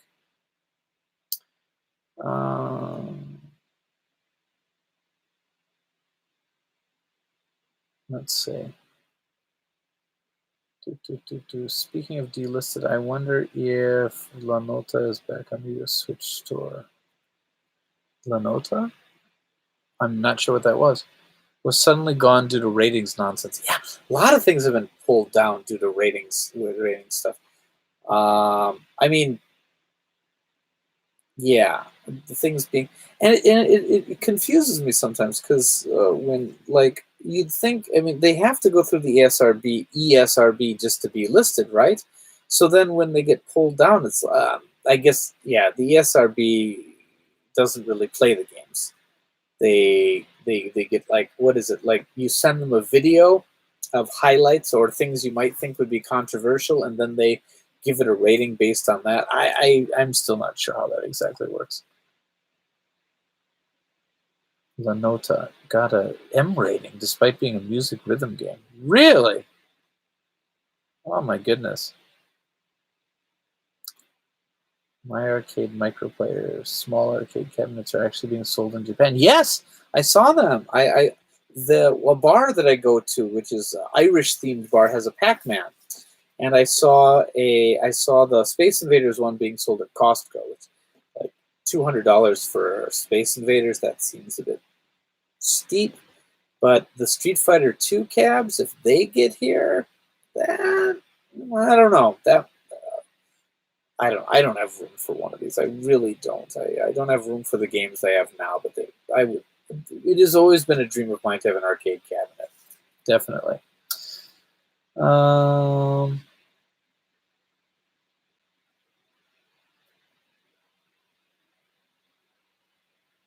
Yeah, I'm not sure. Well, actually, now that I realize you might not be talking about the same thing I'm talking about. I'm talking about those, like, what is it, like 3/4 height, maybe 2/3 height arcade cabinets that they were selling, whatever. I'm not sure. But anyway, Let's see. Is there anything else we wanted to see tonight? I know it's getting kind of late for a lot of you, but I can probably go one more if you'd like to see something.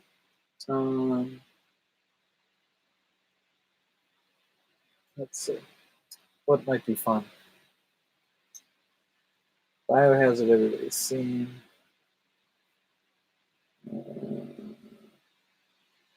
Vampire Hunter I did before. Well, I guess I'm getting a little tired. Got another anime themed. There are so many anime themed games on the Sega Saturn. Let's see what might be good.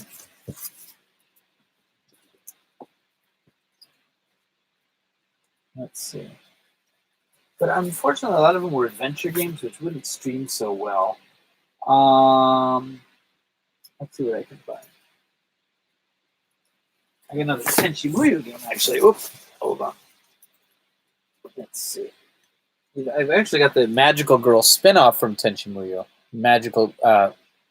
Magical Girl Pretty Sammy. But again, that's an adventure game. It probably wouldn't be very interesting on stream. Let's see.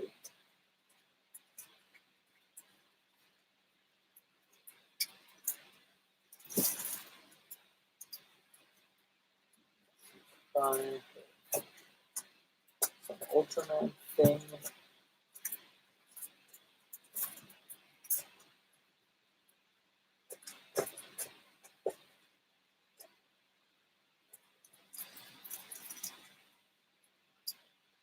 How about Blue Seed? That's 90s anime. Blue Seed.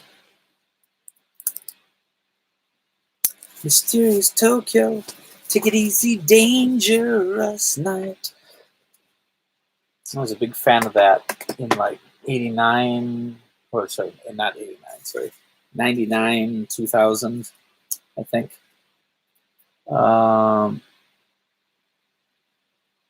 Let's see. Yeah, you want to do this one? It's an RPG with a card battle system. It is rated 18 and up, but that's most of the fan service elements aren't in the early part of the game, so some are, but like it's not so bad. Yeah, let's just do this. I'm unwrapping it because this is one from my site. This is one for sale on my shop. Don't worry, I'll rewrap it before I sell it. But I just wrap them so that I know that they've been tested and work and stuff. So put Last Gladiators away first.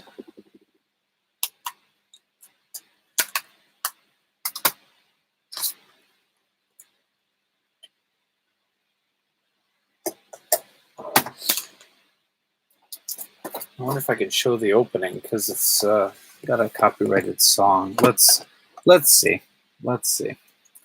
Should be okay. I loved the opening of this anime when I was a kid. Oh, okay. So this anime is from '96. So let's do it. Let's do there.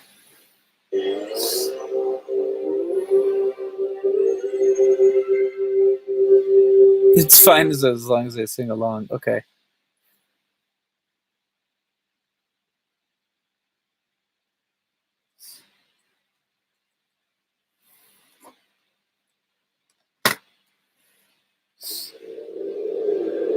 This is the opening from the anime. This is Tokyo. Take it easy, dangerous night. Mysterious Tokyo. Pick me up, foxy night game. Best opening line of any song ever. Pick me up, foxy night game.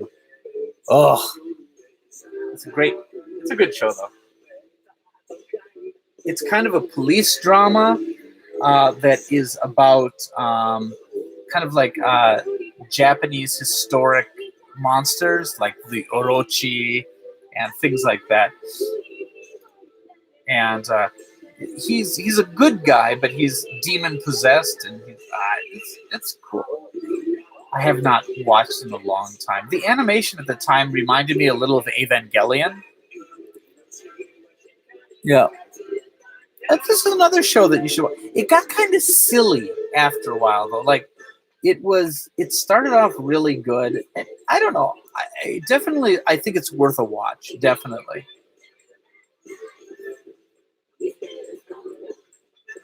But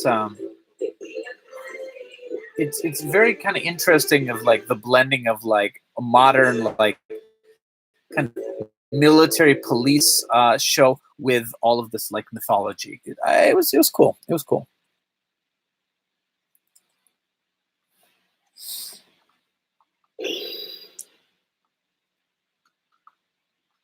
This is the only game made of Blue Seed, actually. I guess we can just play the game. I don't know. Like, I could just show you the battle system, but...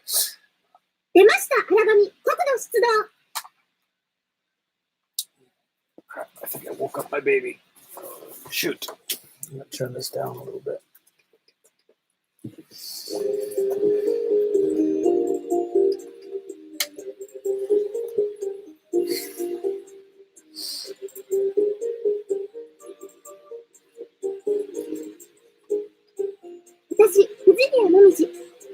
And again, like a lot of these games, like a lot of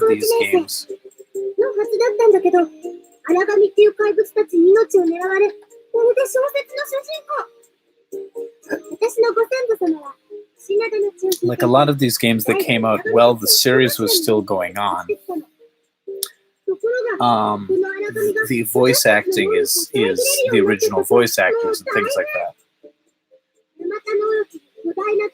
And I love 32-bit 2D RPGs because, yeah, exactly what you said. They have that same kind of aesthetic, but with enough colors to do what they want to do visually, and with the storage capacity to do voice acting.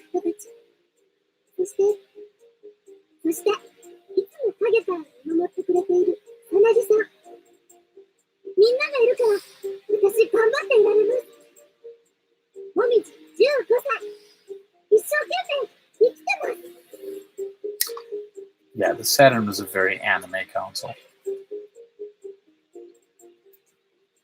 So I'm just going to skip a lot of this. I want to show you the battle system.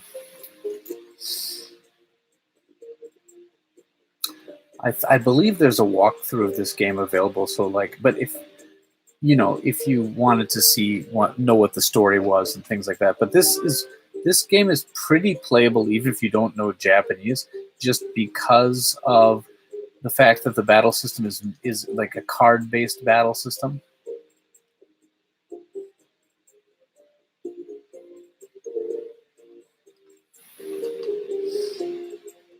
She was a cool character in the show. She was like a fortune teller. This is my favorite character. She's just this chick with a bazooka. Just very cool. You need a character who doesn't really. All right.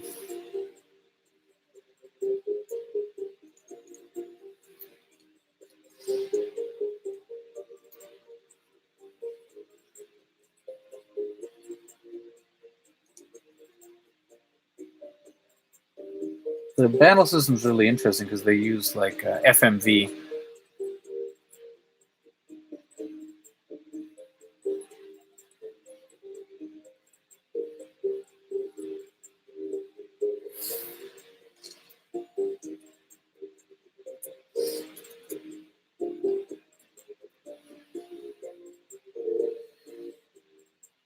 Gosh, it's been a long time since I watched the anime. I don't remember who this guy is, or even if he was in it. Okay.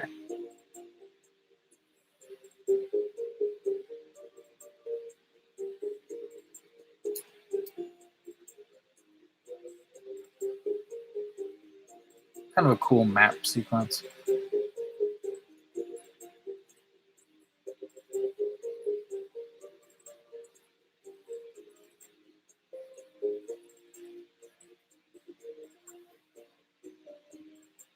Oh, I guess I can't leave there yet. You know, I'm I just want to show you the battle system real quick.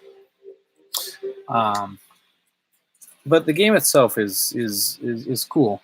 I never beat it, but I got pretty far into it. Like I got several hours into it, and I was really enjoying it. I'm not exactly sure why I stopped. I guess just life. But this is definitely one I'd like to go back to sometime. Sorry, can you guys hear my voice still now that I've kind of toned it down a little bit?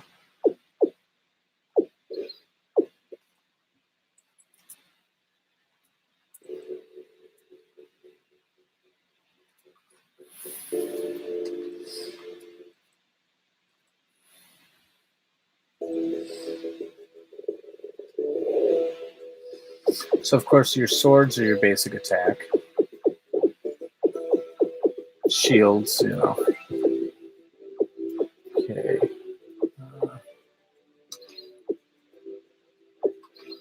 I'll defend there. Okay, how do I? Oh, okay. Yes. And then it goes into like a turn-based. So they're gonna use. So this enemy is gonna use this attack on me, and I'm going to attack with the sword. Well, I mean a standard attack. So I use the machine gun. Her attack will be, I forgot what weapon she just uses the gun. It just shows them reacting to it. Okay, slash attack. Oh, there's the underpants. So that's one of the reasons it gets that rating. Yeah, there's a lot of clothes slashing in this game. Okay, I'm going to try to use some of the more special abilities.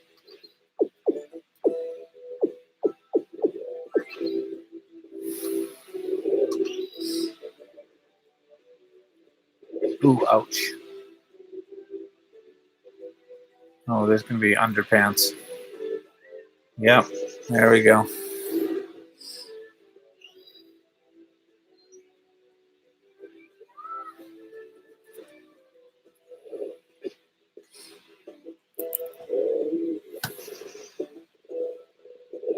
Yeah, it's really, you know, there are a lot of very nice looking anime games.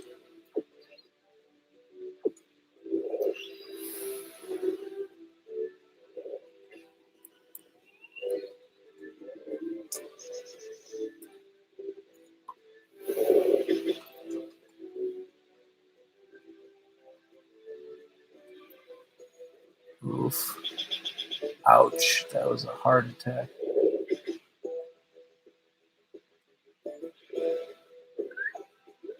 Ouch. I do not think I'm going to win this battle, but she remembers her family and her defense goes up. That's kind of neat. I think that might be a life potion. It's been a long time since I played this.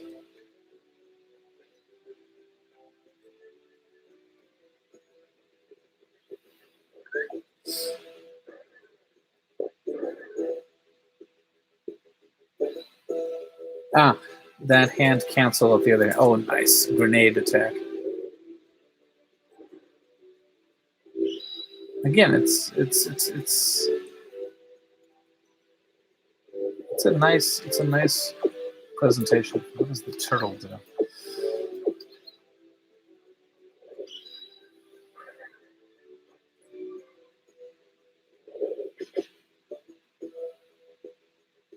Uh-oh.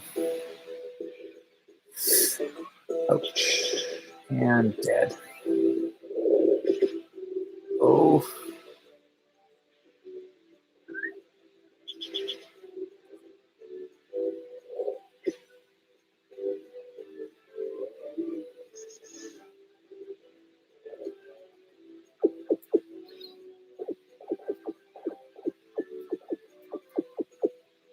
Thought I could. Oh, I think when you're playing the single player, you can play multiple cards, but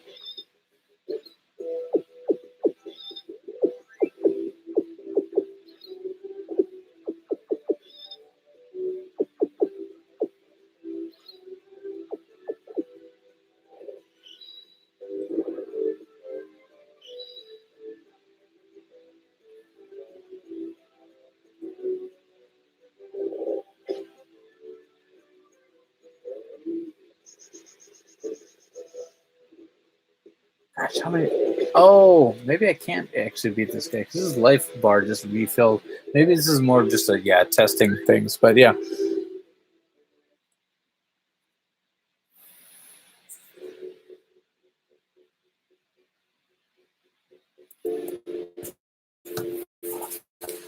But anyway, yeah.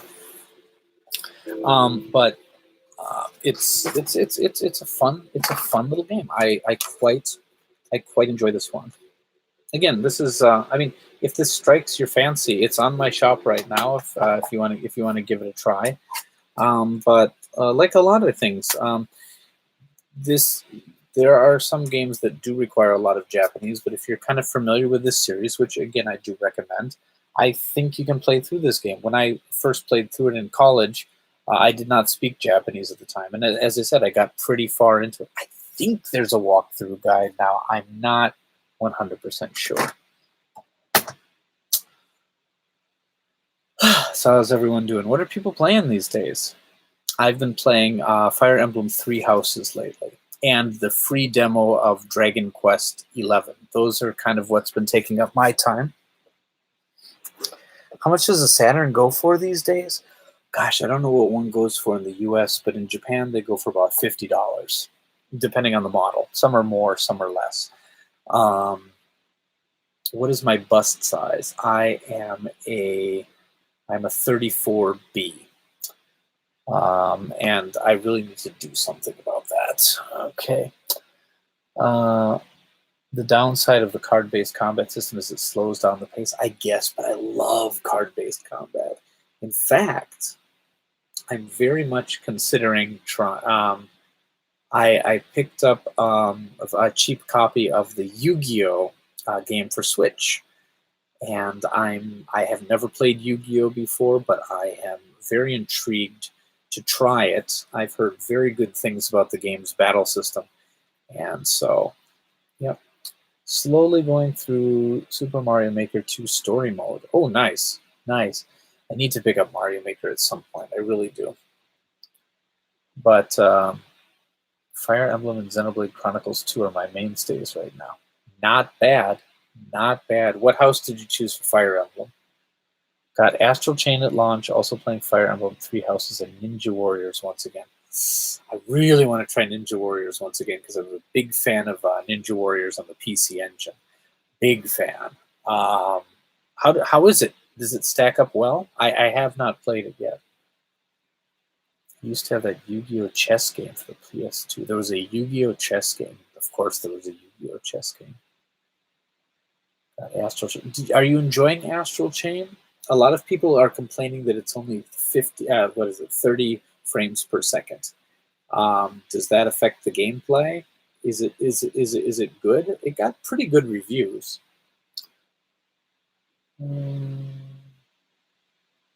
Had to go for the Yuri ending so you can guess the house. Okay, so you're in Black Eagles. Okay. I'm not very far into the game. I'm only about 4 hours into the game, but I'm very much enjoying what I've played so far. It's hard to find time, and for Fire Emblem, you got to kind of pay attention because you can't just spam your way through the whole game. So when I'm very tired, which is mainly the only time I get to play video games, is like cutting into my sleep for the next day because I wake up about 6 o'clock every morning. So, but by the time the whole house is settled, it's about 11, and then I've got a choice. So if I play a game, but by that time I'm often so tired that I can't devote myself to a game that requires too much thinking. I think that's why I play a lot of,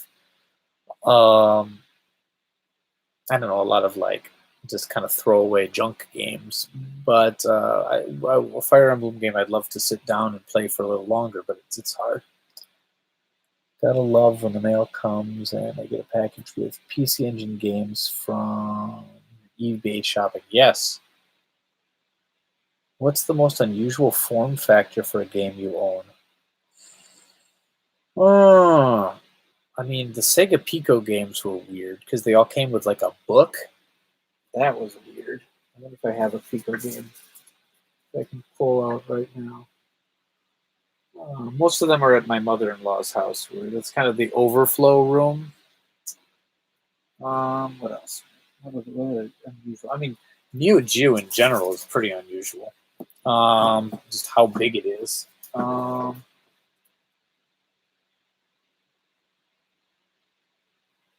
It's not the game cartridge itself, but this Emmett game is incredibly weird. How that this is a Super Famicom game with full voice acting. How is that possible? I've talked about this in another stream, but it's because it's got this little box here, and inside this package are CDs, and this box will you connect it to your it basically acts as a remote control for your CD player, so it will play the tracks off your CD player. It will hit play and pause and stop, so that this Super Famicom game has full voice acting. Ridiculously cool. And that's not really the form fact. I mean, that's not the form factor of the game itself, but that is one of the most unusual ways of having a game. Yeah, I had 2 copies of it before, but Colin picked up my other one. Have you tried it yet, Colin? Have I tried those Gundam Side Story mech games on Saturn? Yeah, I have. I have all of them. Yeah. There was also there were 3 Emmett games set up like this, and there was also a game in the series, the Angelique series. But yeah, the box is called Voicer-kun. Voicer-kun. Yeah, pull it open, I guess.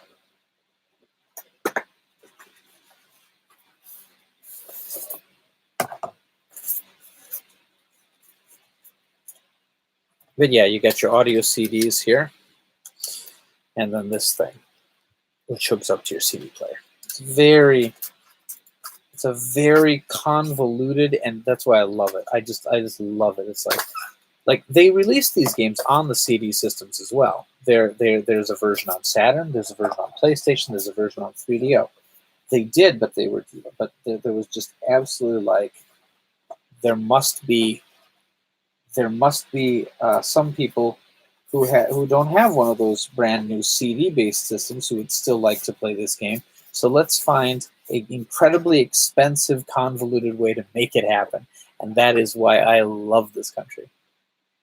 Do all 3 volumes work like that? Yes. Yeah, they do. They all work like that. I have this is volume 2. I have volume 3 here somewhere. Yeah, it's weird because it's 3 volume. Yeah. And because each one requires CDs and a cartridge, I guess they figured they just throw the Voicer-kun in there. So there's not another version of it that doesn't include one. And if you find this cartridge loose, it's really, really cheap because without the CD sound, it's kind of... I think you can still play it. There is text. Oh, another thing that's really interesting about it is this game was made to teach you English. So the voice acting is in English. And the manual that comes with it has the complete English and Japanese translations of it. I think you can play it in Japanese as well. So, but yeah, it's fully voiced and in English. It's very, very strange. And let's see, I think I have it for 3DO as well. Just a second. Time for the Vink's Butt Show.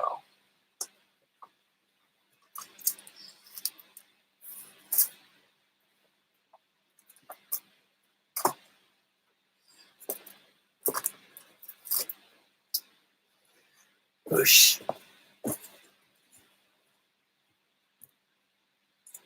Okay, but yeah, this is the same series on 3DO. There's 3 games. And again, I believe the 3DO manual has the full text. Yeah, all the text in English.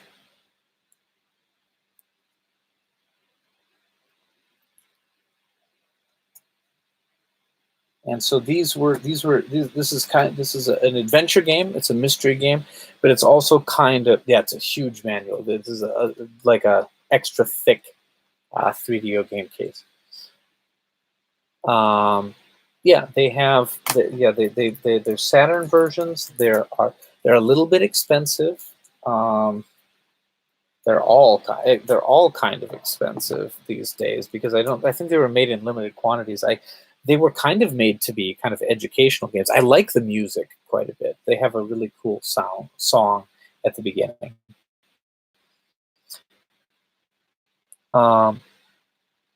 Yeah, if any of you guys are looking for these games, send me a message later on, or talk to me in the Discord. I might be able to find some more. The Emmett games that are boxed are kind of rare, but you can occasionally get one that's with the CDs and stuff.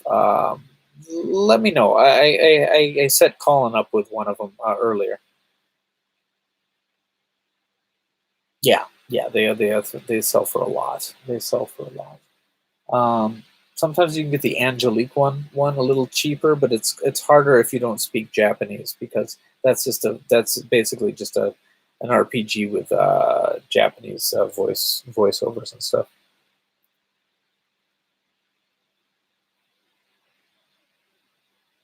All right.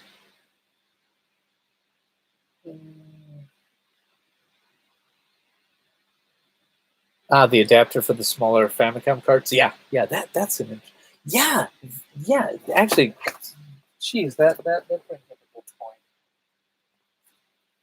This is a strange form factor. What was it even called? The Super Famicom. What did they call this? I don't remember what they called that thing. But you see, you needed a special adapter to play these. And the cartridge itself, the adapter looked. Sorry, I don't have one here right now. It's at my It's at my mother-in-law's house. But you could put two different games in, or a save pack and things like that. And the whole game, is on this. It's on this. This is a Super Famicom game. You just had to put it in the Sufami Turbo adapter. Yeah.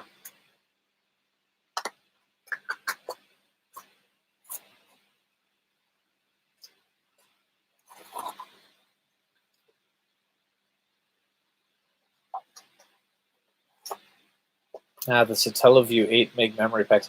I haven't been able to hit any stores lately, Cheese. But if I see any of those, again, I'm going to let you know first. I used to see them from time to time, but I didn't have a Satellaview then, so I didn't buy them. But now I regret it. I think the one that I sent to Sean has an 8 meg memory pack inside of it, and I don't think he's ever done anything with that. I should contact him to see if he might want to dump that. If it did have a pack, I don't even remember. It's years and years ago I sent that over. Hey, Elizabeth, it's unfortunate you can never stay for these, but thank you for dropping in, and thank you for saying hi. Let's see, what other strange form factor games were there? Casio Loopy wasn't that strange. It was just a weird cartridge. Oh, Wonder Swan, the Bandai. Those you know the Wonder Swan games. They're kind of weird shapes. Kind of long with all the cartridge pins exposed. Never really liked the design of Wonder Swan games. They're kind of hard to get in and out of the system. But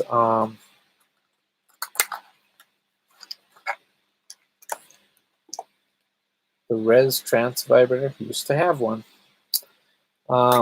So but you see this shape right here, this kind of weird shape. Now, I don't know. I only saw one once, and it was at my host family's house. But there was this Snoopy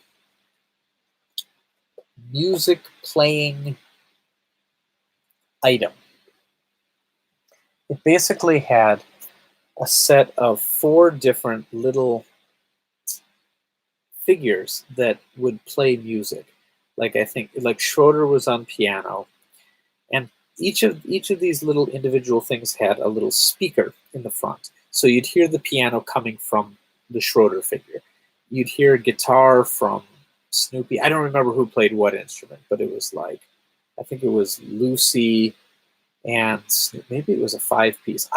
It's been years and years, and they all hooked up to this central control box, and you could buy packs with different songs. Like one of them was a collection of Christmas songs, and another one was a collection of like Beatles covers and things like that. It all sounded very MIDI, but it was kind of cool because the band was animated. So if there was drumming, like the figures would move their arms, probably maybe not hydraulically operated, but something like that. And it all controlled on this central box. Now, how this relates back to the Wonder Swan is this thing was made by Bandai, and the cartridge slot in it was Wonder Swan. It was Wonder Swan cartridges. They must have like this thing came out several years after the Wonder Swan had been off the market. They must have had extra cartridges and decided to use them to sell these music things. Like I always wanted to bring one of my Wonder Swan cartridges and see what would happen if I put it in, but I'm like, oh my god, I might break the whole thing. Or try one of those cartridges in the Wonder Swan. I never did that, and I regret that now because they got rid of. My host family had it when I was up until maybe 2008 or something like that.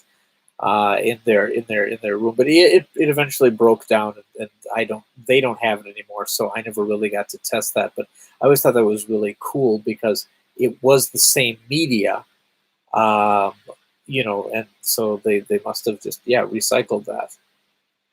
I bet if I looked on eBay, I bet they were sold in the United States as well. I have no idea, but it was probably pretty expensive. It was very cool. It was very, very cool looking. But yeah. So again, not really related to your question, Cheese, but that's a kind of strange format.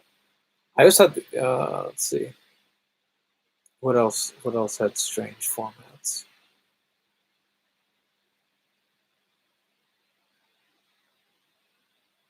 Non-registered carts, yeah. I've got those kind of things. Yeah. Strangest format.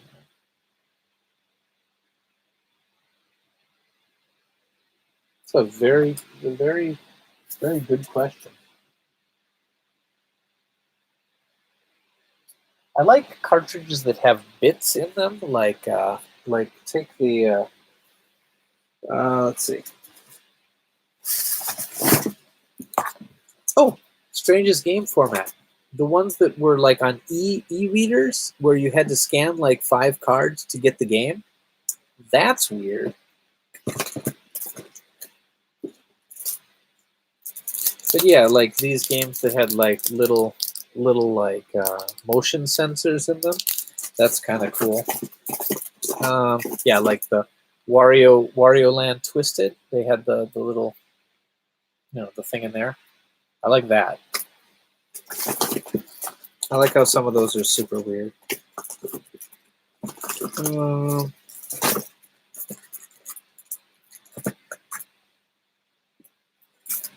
Famicom Disk System's pretty weird. That's a good question.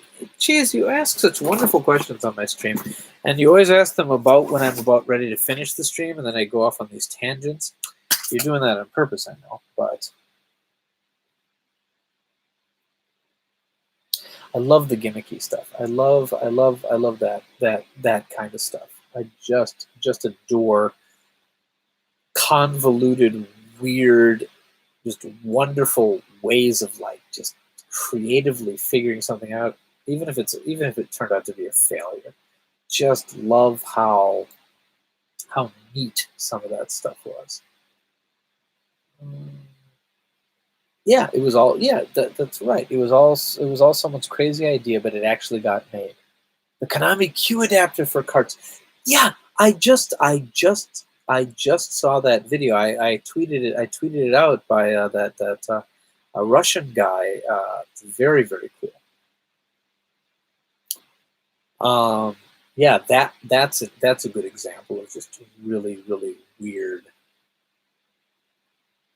really, really weird thing. I mean, if you go into accessories and stuff, then it gets even weirder. The laser active format was really interesting. How it was a laser disc, but inside it basically was like a Sega CD or a PC Engine CD. The data part of that was a weird format. The cartridges for the Tiger R Zone. The R Zone was a console that had a visor that you put on, kind of like a cut rate Virtual Boy, but all it really was those old LCD games. The ones with the fixed place on the screen. So each cartridge actually came with a screen of its own that would project to this R Zone thing. That was a weird system. The games were terrible. All of them were terrible. Yeah.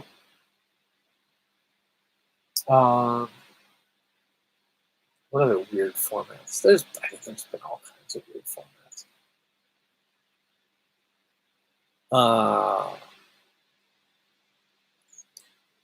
Okay, another weird format. A game loading from a record.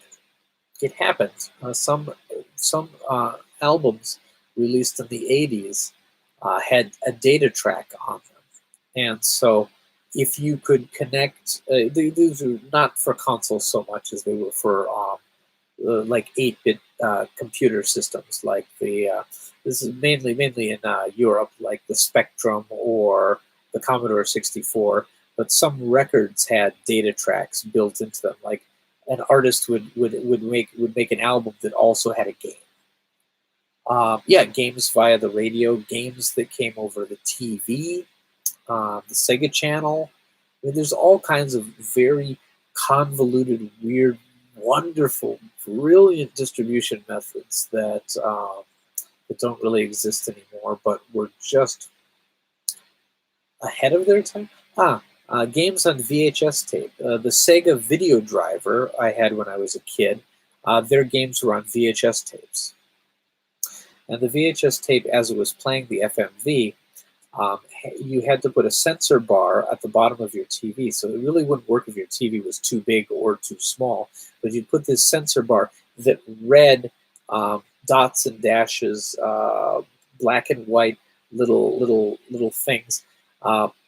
What it was you would hook this machine to you'd hook this bar, and it was mechanical. There was a little car that was like a toy car that would move back and forth as you moved the steering wheel. The steering wheel was a separate piece.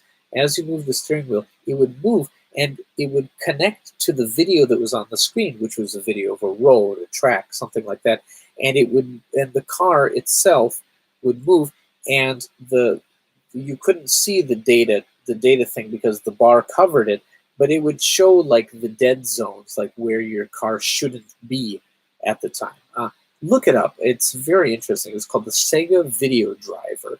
And yeah, the games that you would buy for it would be VHS tapes. I had the games California Chase and Road Race, but there were 4 additional games that I never bought. But yeah, it was a total failure of a system and incredibly convoluted. You actually were attaching this mechanical thing to the side of your TV with suction cups. Very, very strange. The Dragon Ball Z detached for Famicom. Yeah. I got it up here.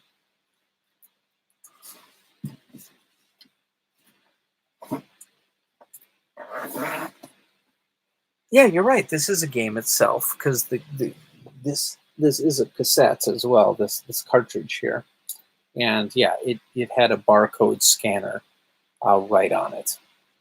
They did something similar with a Nintendo DS for a game called Love and Berry. It was a rhythm game that could use these collectible trading cards to do outfits.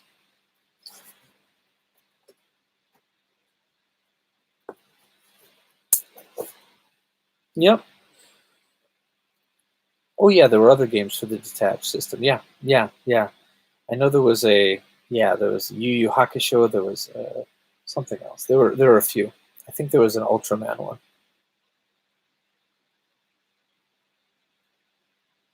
Yeah, but yeah, the Dragon Ball one is definitely the most common. And it's hard to find one that still has the cards. That's the thing, because these are bought by children, so they got,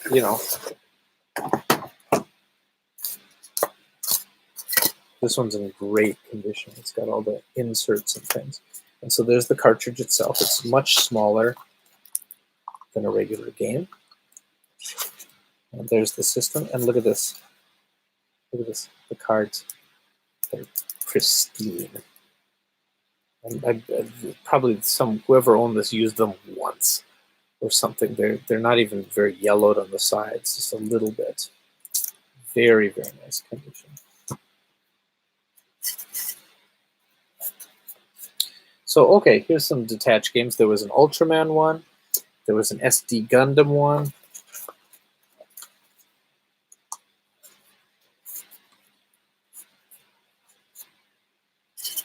I should play that on stream sometime. That might be fun.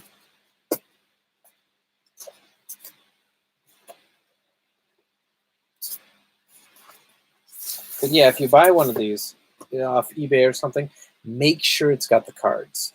I mean, I'm sure you can find a place where you could download and print your own set, but like without the cards, it's not very useful.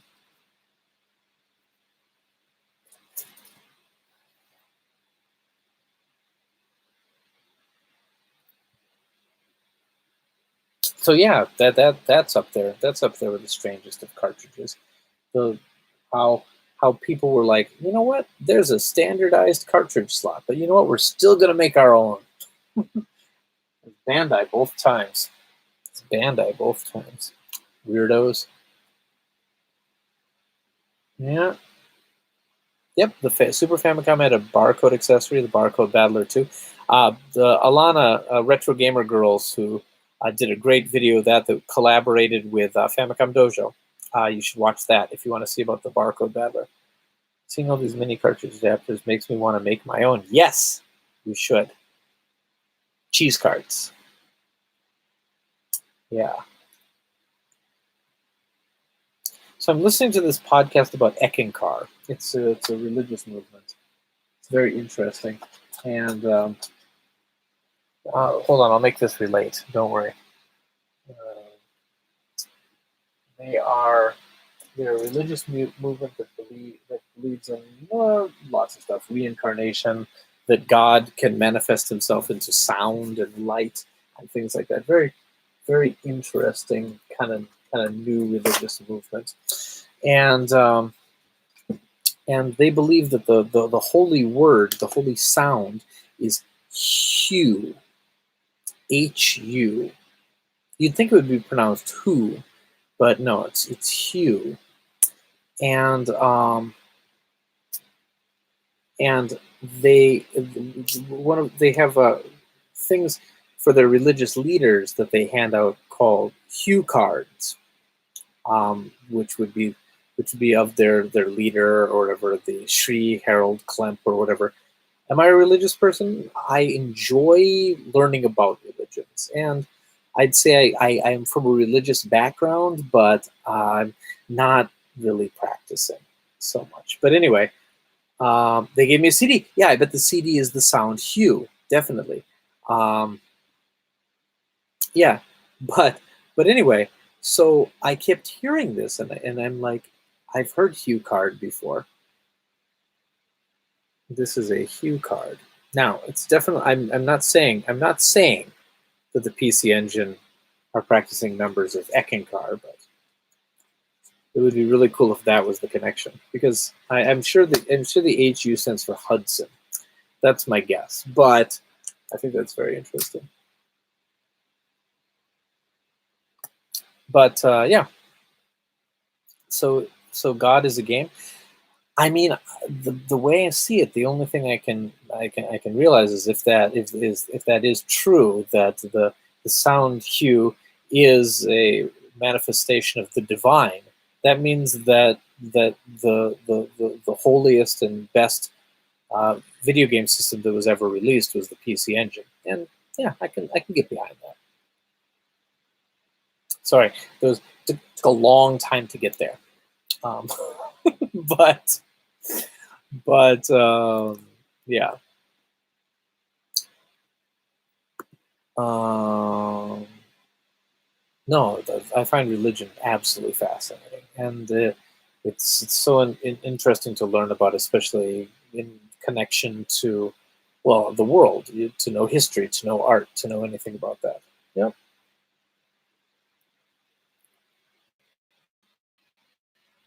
I used to put the CD on when I needed a nap. There you go. There you go. I used to try to read the Bhagavad Gita, but I could never focus enough.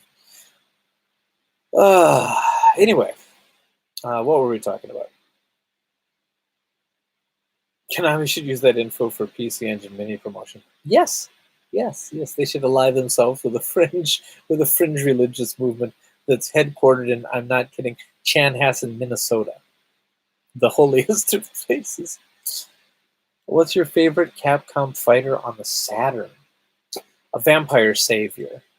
I know a lot of people are going to say one of the X-Men or the Street Fighter Versus series, but I'd say Vampire Savior. It is it is the follow-up to Darkstalkers, which is already a good fighter on the Saturn, and I'm not sure if it's definitely my favorite on the Saturn, but it's the one I'm playing a lot recently. It's the one I really like. Um, I liked the port of King of Fighters 97. It's probably my most played fighter because I got it in 98, when I was in college, and it was the newest home version of a King of Fighters you could get without buying a Neo Geo cartridge or a Neo Geo CD system, which I wound up getting a couple years later. But I played the heck out of that game. Oh my goodness. Oh, sorry, you said Capcom Fighter. Sorry. Um, but other Capcom fighters that are really good.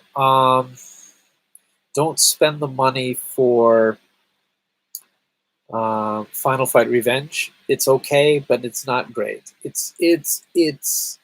My friend bought it when it was brand new, and he paid $50 for it, and it wasn't really worth it at the time. We enjoyed it, um, but but um, but it's really it's only a it's an okay 3D fighter, and it's not worth the $200 you pay for it now. So I wouldn't go with that. X-Men versus Street Fighter, yeah. Marvel versus Street Fighter, was it Marvel versus Street Fighter? Marvel versus Street Fighter, still good games, worth what you'd pay for them. Street Fighter 03, not worth the price that you'd pay for it right now. It's strange because it is better. It is better than the Dreamcast version. A lot of people have said, just because it used that RAM expansion and stuff. I want to get X-Men Children of the Atom, but eBay pays price. What? X-Men Children of the Atom is 70 plus? That game you used to be able to get for like $5 in the US. I don't know what it was elsewhere. I'm not sure how common the Japanese Saturn. I'm sure I have it. I'm sure I have it for Saturn here, but I bet I can get it. I bet I can get it. I bet I can get it cheaper than that. Send me a message later. I'm none of the X-Men games are cheap here, but I can't imagine that it's that much. I haven't really looked for a long time. What game in your collection do you most regret purchasing? A lot of the games that I've regretted purchasing, I have since sold. So I don't hold on to too much regret.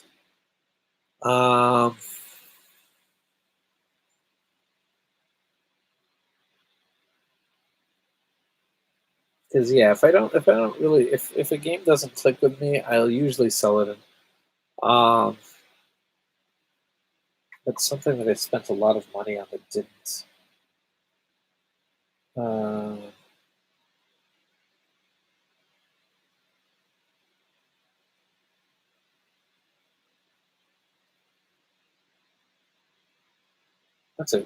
Wow, that's a great question. Regret with I mean, there's definitely things I haven't played yet, so I kind of regret that I spent the money now because then they'll go down in price later. Up here somewhere.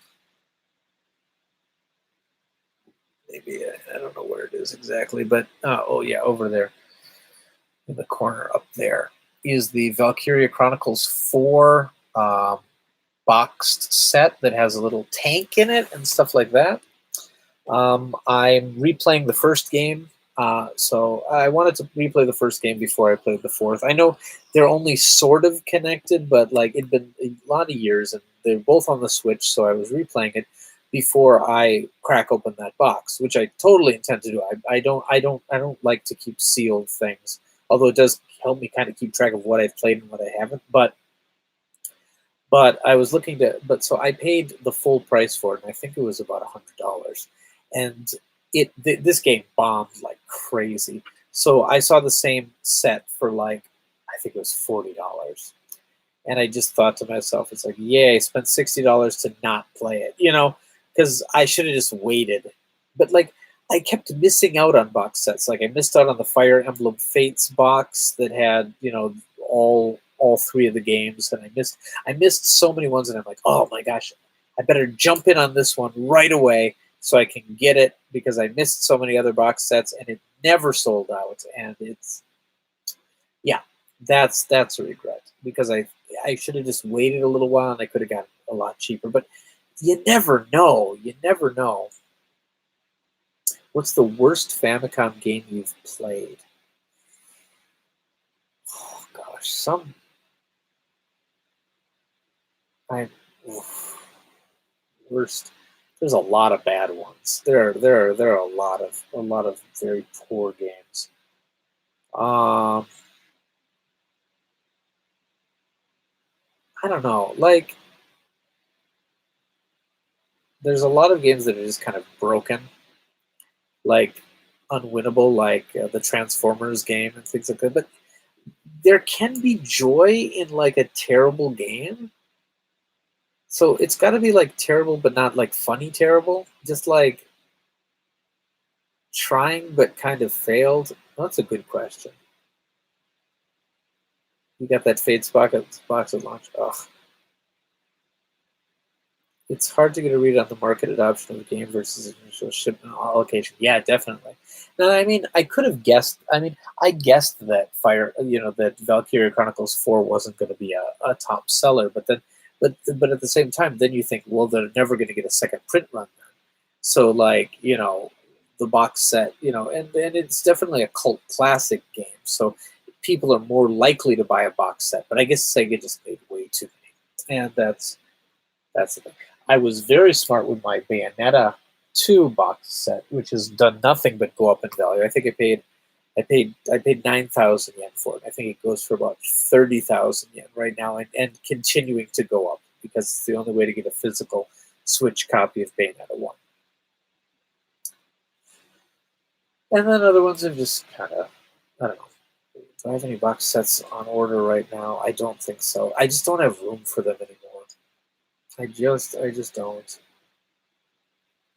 And I don't use I don't know. Xenoblade Chronicles 2 box set was really, really nice because the art book was nice and I actually did page through it. And I ripped the CD soundtrack that came with it to my computer, and I listened to those tracks quite frequently because it's really good music. That was a good box set, but other ones just kind of sit in their boxes. So I don't know. It makes more sense to me to just buy these thin little games. Yep. No, these are good questions. Really, really nice questions. I grabbed a Kamen Rider game for $1 and it was awful. Yeah, most Kamen Rider games are pretty terrible. But like a lot of people will think like the worst games I mean, there's tons of bad like pachinko games and things like that.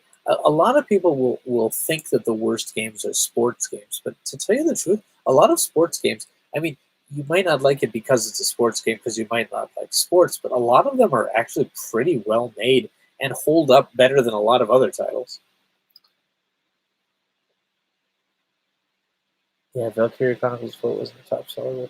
I played through the demo which transfers over, but then again, I just wanted to play through the first game again because it's one of my favorite games of all time. It's why I bought a PlayStation 3. And I don't know. I don't know. I shouldn't do things like that. I should just, if I get a game, I should just, this is what I'm playing. But I don't know.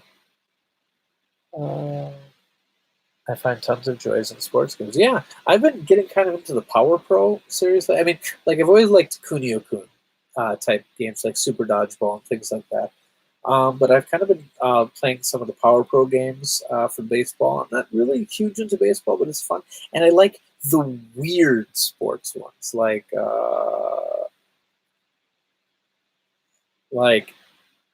arcade sports games, like NBA Jam, or like Baseball 2020 on the Neo Geo, which was like a futuristic, baseball, just things like that that have kind of like an interesting hook. And they used to do things like that. They used to make weird sports games.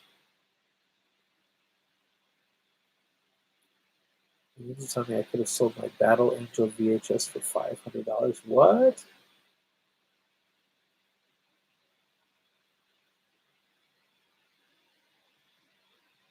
Let me see the poor person who bought the VHS of Battle Angels.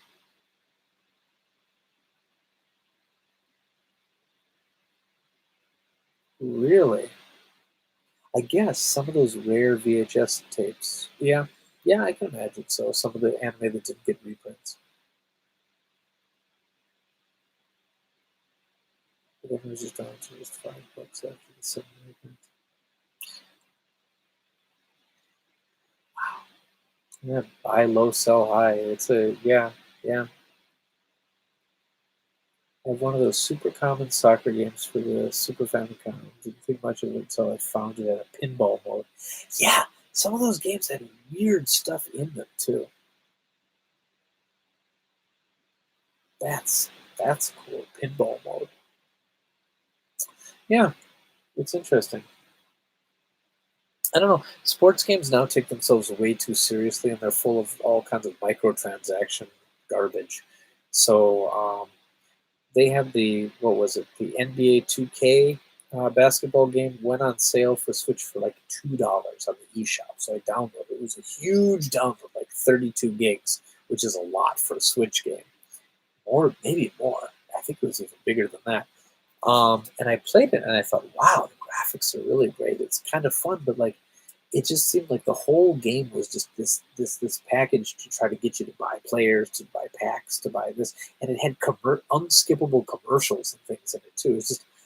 It, it's just like I was looking at it, I'm like, wow, that this could have been a really fun game, like, but they just I don't know. So, but I still like to go back to arcade type football and games like that, like Tecmo Bowl, things like that. Still fun. Still fun. Rockman Soccer, not that great of a game, but definitely one of those like interesting, like, oh, well, how are we going to spin this off? It's Rockman plays soccer because why not? Yeah, that's why I'm very glad that like manufacturing, especially like hobbyist manufacturing, is really ramped up. Because before, if you wanted to make like a homebrew game, what you would do is you would just buy a bunch of cartridges from old games that you could buy cheap, and just sacrifice them, sack cards. They did it a lot in the Neo Geo scene when they were making when they were doing like MVS to AES conversions. They would just buy up cheap games and just gut them, and that feels tragic to me. Just I'm so glad that people are able to make new games now without sacrificing old games so much, because it's just really sad that they had to do that. But I remember, um, I mean, I think I think I was in a way kind of contributing to it because I used to have a bunch of people who wanted to buy.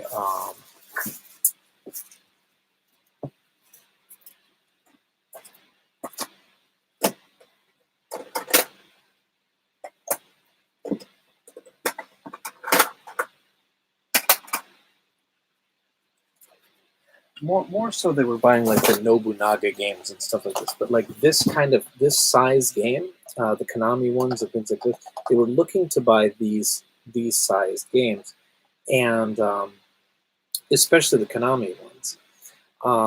But they'd also buy like the Romance of the Three Kingdoms games and the Nobunaga's Ambition games.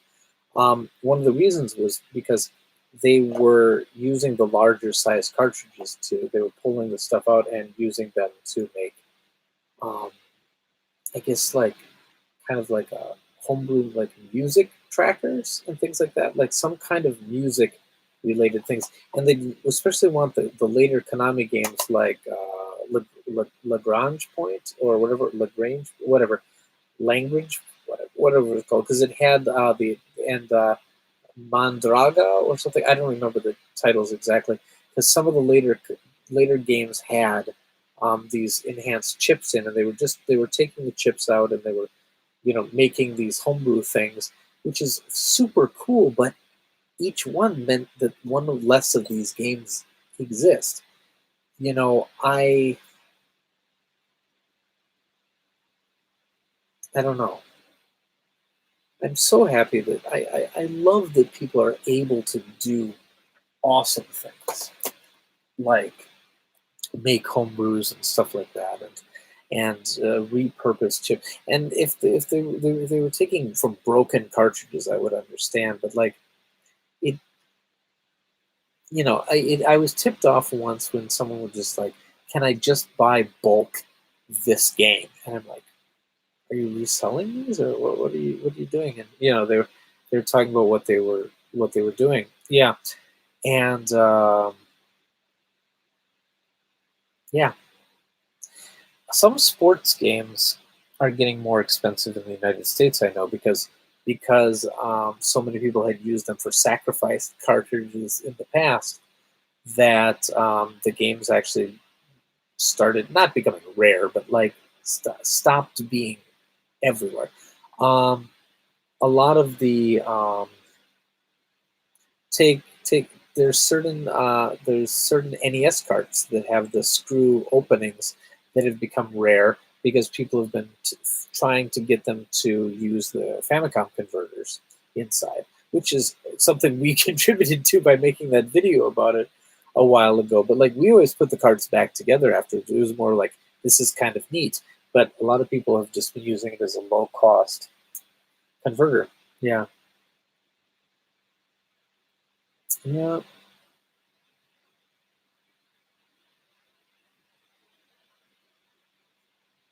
Yeah. Uh, Madara, that was it. Madara. Uh, Madara has a label I like to look up. I want to learn. Yeah, I got a copy of it somewhere. Here, I got one more. Um, but yeah, it's so I'm glad that like now we're into the people can do you know 3D printing and stuff. They can make a lot more stuff, or at least contract out work to people who can assemble things, that we're not making so many, we're not needing to sacrifice things to make other things. So I really do like that sort of things happening. So that's good because I don't know. I also, when people, when they had, when what was it, the original, what was the company that was making those very high, the very nice HDMI out NES systems that cost like $400. Who, gosh, what am I? You know what I'm talking about. They looked very stylish in Space Age. Um, Before that, they made like a wood paneled MVS. Um, change the title. Change it now. Nope. Nope. Not going to change it. Analog was the company that was making those. And yeah, but like the first batch that they were making, the original ones, they were sacrificing old Famicom boards. So they were, I don't know if they were buying up broken systems or anything like that, but they each one of those sold was one less system on the market. It's the same with when people consoleize an MVS, and I have very mixed feelings about it because I think it's so cool that people do that, but at the same time, like there's a limited resource of classic hardware, so I don't know. So when Analog started doing the ones where they were using it was kind of reverse engineered, and now it's using a what's it called, FG, something where it's an exact replica but not using the original hardware. I like that so much more, because that's putting a new system on the market. It's getting another way of playing these classic games out there rather than depleting an already kind of scarce, yeah, FPGA, that's it, rather than depleting kind of an already scarce resource. But again, I'm crazy. Like, I am crazy. I worry about these things and I shouldn't. Like, I've got more games and systems than I could ever possibly play. But there's part of me that feels that, like, we're going to look back on this era in the same way that a lot of people look back on how we burned through a lot of the golden age of film. How many movies were never archived, were never kept, that we literally burned to make room in vaults and things like that. How most of the second Doctor episodes of Doctor Who are lost to time. That was, sorry, that's more of a personal thing. but I'm worried. It is human culture. We like to, and like, I feel like we need to really, I feel we really need to reserve this stuff now, because the future of gaming is going to be harder and harder and harder to preserve. Like, already, like, without piracy, we can't preserve a lot of these things because because the games ship incomplete. So the only way to get a complete version is through means that aren't actually being sold. Um, that that scares me, because and again, I'm highly invested in this. But video games for me are this medium, this art. I know. There's a huge debate over whether games are art, and I don't know if I even need to take sides on that. But whether it's art or it's not art, it is part of this pop culture that needs to be preserved and needs to be accessible and needs to be out there for people to see. And we need ways other than piracy. And I'm hoping that companies will see value in what they've produced in the past and find legal means to do it. But if we can't, piracy at least preserves it. And I do not advocate piracy at all. I don't pirate games myself. You know, well, I don't need to. I have more than I have more than I can play in a lifetime. But I don't know. Oh, smartphone games, cheese meister. That I used to play tons of iOS games, tons of them, because in the early days there were so many really good ones. Sword and Poker was one of my favorites, and I got a new phone which upgraded to the 64-bit thing, and most of my library will not transfer over, like most of it. And you can't even like save backup copies of it anymore, like on your computer. Maybe you can. I think maybe you can, but like you used to be able to download them through iTunes right to your computer, and you'd at least have the files. But like we're going this totally disposable way. Stadia scares the crap out of me from an archival perspective. It's the games are just farts in the wind. Like just every. Sorry, I'm too invested in this. I really know that I'm too invested in this. Um, but yeah, I just there's more media out there than there's more media out there than I can ever possibly consume. And so what exists now is again more than I'll ever need in a lifetime. But I just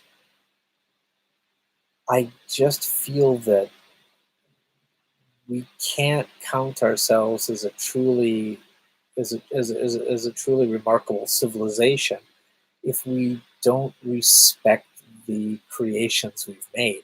The internet is terrible. Like all of this work, like if a website goes down,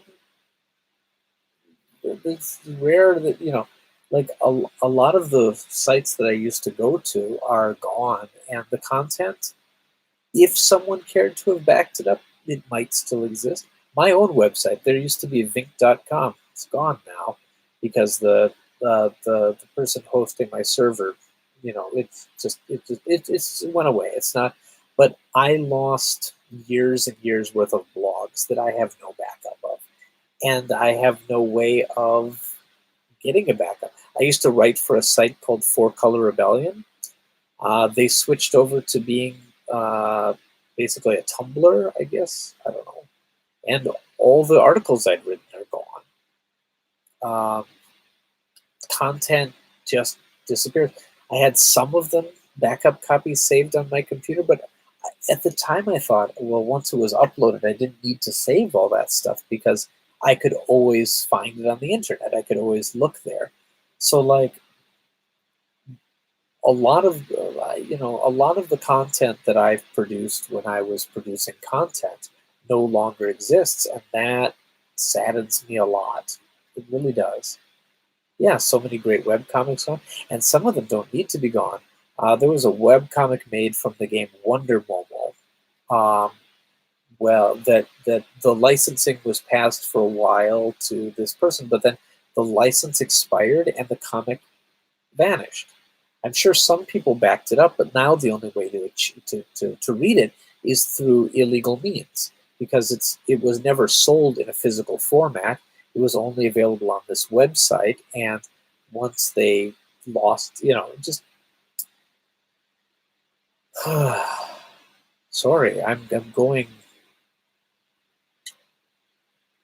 around 3 o'clock in the morning on these live streams. I always kind of stop playing games and start waxing philosophical, and I'm sure I'm sure that turns a lot of you guys off. So I'm sorry about that. If you want me to just pop in another game, no, actually, it's getting late. But um, I just hope that someone, because there's a lot of really good games right now that nobody can play because they're trapped in licensing and things like that. There's a lot of really cool Scott Pilgrim 2D game, uh, really fun.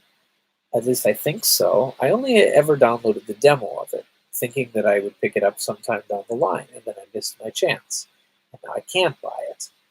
I cannot buy it. I cannot. I guess theoretically I could buy a system that still has someone's account on if they let me continue using their account that's on a system. Then I can play it. But other than that, for no amount of money can I buy that. I can't play PT. I missed that one. Um,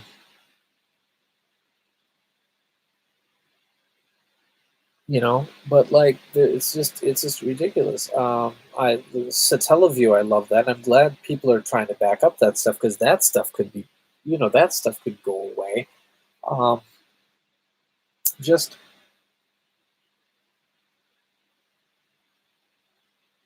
I don't know. It's. Have you ever mentioned a television show that you used to watch as a kid? Maybe it got canceled really quickly. Like um, you don't even really remember the name of it, but it's something about it stuck with you, and you try to find any information about it, and it just doesn't exist. Like sometimes I found them. I tracked down a cartoon that I believe it was called Kid Video that I watched that I had taped off the air when I was a kid and just watched the tape a million times. So I had like these episodes memorized, and I kept telling people about it, and everyone just they're like, I don't think I've never heard of that. I don't think it exists because it ran for a very short amount of time, and and the thing is, like, YouTube had a couple episodes up, that's how I eventually figured it out. But like, that's technically illegal. I mean, probably not to watch, but for them to have uploaded it, because the rights to the music in the show definitely I have never passed over to another person. Um, I don't know. I don't know. We're losing.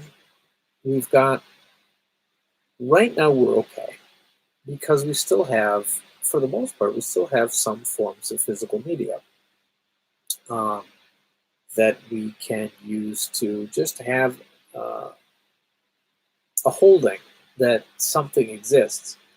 Um, when if George Lucas never wants to release, I guess it's out of his hands now, but for a long time the belief was that George Lucas would never release a version of Star Wars that was close to the original. So a lot of people were buying up the laser discs because it was the highest quality version of the original that one could acquire. Um, I bought them myself. Not even a huge Star Wars fan, but I wanted to have that. I, because it existed. But like in the future, if there is no physical, and theoretically your content can receive updates. There was a cartoon show I bought for my kids not many years ago off the iTunes store called Kappa Mikey. It's a Nickelodeon show. I'm sure you've never heard of it, but it was set in Japan. It was, I don't know, it was kind of funny. But the rights expired. So even though I paid for it, I paid for the series. I legally bought it. I can no longer download it again. It's it's gone. Now, probably what I should have done was download the episodes to like an external hard drive and store them. But like in general, when you buy something off the iTunes Music Store, you have unlimited re-downloads of it and streaming and streaming ability because I use the Apple TV. Um, there was another show I bought called Camp. Another show got canceled. You've never heard of it. It made it 12 episodes. I thought it was funny, and I was thinking about it for a while ago, and I'd purchase it. So I went to watch that. It's gone. It says no longer available, and I bought it. Like I paid money for it. I was never issued a refund. It's all the iPhone apps that I can't use anymore. It's a lot of people think that I'm way too hard on digital and that I'm kind of a luddite or whatever, that I don't want to go into digital in any way, and that's totally not true. I was very much for digital. I have a huge Steam library. I bought tons of music, television shows, movies, and apps from the iTunes store. I never really got into digital much for console gaming unless there's a really good deal. I don't buy many digital titles for consoles, but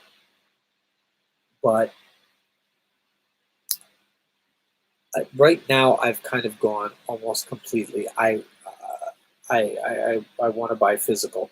The thing is, I love the convenience of digital. So when I buy a Blu-ray now, I will only buy the ones that have a digital code as well. But at the same time, I want to have that Blu-ray because I don't have the amount of trust I need that the content I buy will be available for me in the future. And I think it's going to get worse. I think it's going to get worse. My Steam user, it's Vinnk. It's Vinnk. But I mean, if you add me for anything that's multiplayer or whatever, I probably won't because I don't play online games very much. I don't play PC games very much. I like good old games model a lot better because DRM free. But even then, it's like, oh, but it puts the responsibility of me to manage where that data is, to put it on a hard drive and make sure I update the hard. I don't know. Yeah, it's yeah. I know I'm crazy. Like I know I'm crazy. I'm on the wrong side of history here. I'm on the wrong side of history because digital is the way it's going to be. Every time they announce a new system, I'm just looking at like, is this going to be it? Is this it? Is this the end of the physical media? So when they announced that the PlayStation 5 would have a disc drive, I'm like, because I was scared because that new disc drive-less Xbox One is out right now, and I'm like, oh, they're testing the waters here. The PSP Go, both of those were totally media less. I mean, like a physical media less formats, and I just let's see, online games. Oh yeah, online games definitely. But like, I I I'm scared. I if any system should go all digital, it's probably the Switch because it's kind of affordable as well. But I really hope we get at least one more generation that has physical media for whatever the Switch 2 or whatever. I'm very happy that the next PlayStation system will at least have a disc drive. At least at first. Who knows? They may try to phase that out. Everybody, so many people are cheering for the end of GameStop, and yeah, their trading policies are weird, and sometimes they open up your games, and there's definitely bad things to be said for it. But like, I don't want to see retail disappear. I really don't. I don't think it's good. It's not. There's never been a time where less choice was a better option. You know, because if you can only buy from digital storefronts, they're not competing with the deals that you can get at Walmart. They're not dealing with the bargain bins. What incentive do they have to lower the price on games? Sure, to compete with other games on the digital storefront, but they don't have to. And they can take away your rights to your stuff anytime they want to. It's right there in the, you know, again, paranoid? Maybe paranoid. I don't know. I've lost a lot of content over the years. I have. Not so much gaming. I don't think I've lost any gaming content. I don't. I mean, the stuff that I bought on the the Wii eShop, the WiiWare, that stuff. I mean, I can't buy any new stuff right now. I can still re-download the previous purchases I have. I know that, but for how long? I don't think they're going to keep that up forever. You know. And I've made myself sad. Someone tell me a joke. Make me smile. Tell me a joke. If it's good, I'll read it.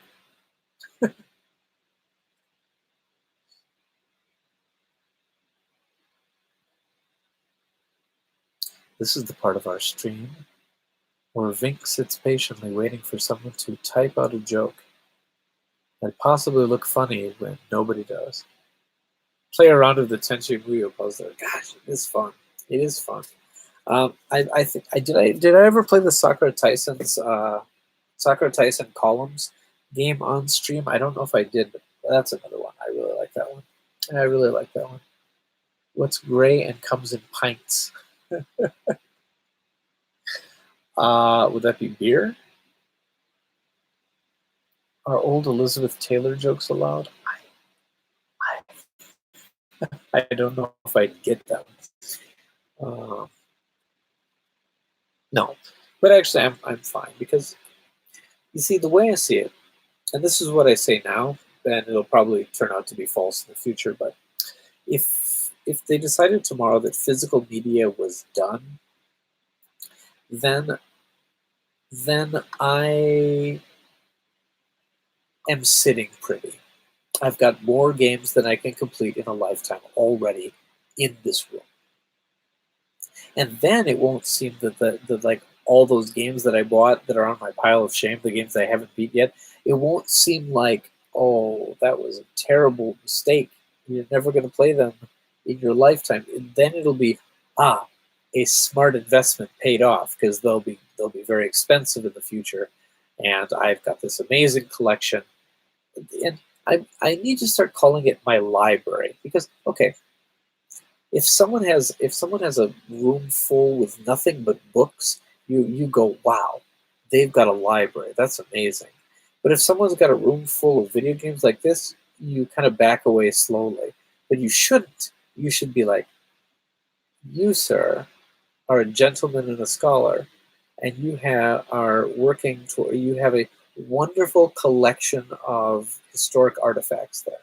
Yep. All right. What's green comes? What's green comes in pints? The elephant.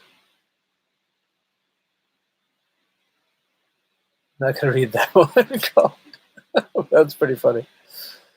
Oh.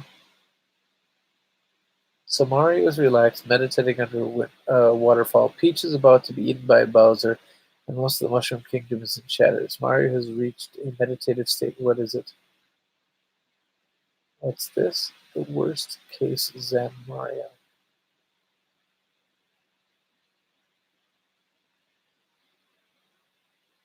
Worst case scenario. Oh, that took me a moment. Okay. Oh man. Okay. I actually got that before. There's a little delay here. I actually got that before you wrote that, but only by about 3 seconds. Oh, okay. I should sleep, guys. It is after. Is it? Oh, it's almost 3 o'clock. But man, I really like that. You thought there was an Angry PC Engine nerd shirt? No, it's the Uniqlo Splatoon shirts. Sorry. I try to mix up the game related shirts I wear on these streams. I got a Metroid in Mario one I got from Club Nintendo back before it turned stupid. I'll wear sometime. Oof. Sorry. Once again, a stream with not that many games. But thank you for joining anyway. I hope that you find these streams interesting. If you liked it, please give me a thumbs up. If you're not subscribed already, oh, do I have any autographed games? Yes, I do. I've got an autographed Captain Rainbow. I've got an autographed LOL. I've got a bunch of autographed games. I've got a bunch of autographed Skip games because I know the guys. Well, I knew when they were still working there, some of the guys who worked for Skip. So I bought up a bunch of their games, and when I met with them, I had them sign a bunch of them. Yeah, those are my only autographed games, though. Oh wait, no, I've got some homebrew stuff that's autographed by the makers. But I think, yeah. So I've got an autographed Captain Rainbow, an autographed Chibi Robo. I've got an autographed, LOL. I've got an autographed. Some of the what were those little Game Boy games one called? Bit Generations games. That was it. Well, thank you, Shin. I'm glad you like the stream. I appreciate. Like I know I'm not good at this. I know I'm a dude who's holding my webcam up to. I'm a dude who's holding my webcam up to the to a little TV in my tiny little den of shame. But I really appreciate that you guys stick with it so long, especially for some of you so late at night. Let me know. Join the Discord or send me a message sometime, or leave a comment in this video, letting me know what you'd like me to do on stream next time, and I'll try to set that up again. For those who haven't been coming, I usually do it about the same time every week, because this is really kind of the only night I have off that my kids don't have to wake up for school in the morning. Thank you so much. I really thank you. Sorry, Misonomicon. I don't know if I'm saying that right, but thank you so much for all your comments today. I really just appreciate all of this. I guess I'll put in the ad right here. I guess I do have a game store. It has not been doing well lately, so but I do have games on it. I can throw up a link. Just a minute. Throw up a link sounds very much like I'm going to vomit. I will provide a link to the store. And if YouTube is listening, this is my store, so this is a promotional. I don't know. I still don't know how their rules work, but there you go. Nomicon, like Nisu, and Necronomicon. Okay, very good. Klaatu, Barata. All right. But anyway, that's my store. If you tell a friend, just get the word around. I think I feel that the store might do well if people knew about it, but I do not have a business mind. I really don't. It's something I do for fun, but at the same time, the revenue I make for it is the only way I can buy games for myself. Because the money I make from my day job, my salary, it goes to my family, and it needs to. I have 4 kids. If the spirit takes you, please share that site with someone else. That would really help me a lot. I'll tell my weeb chat friends for you. That's good. Weebs are my main customer base.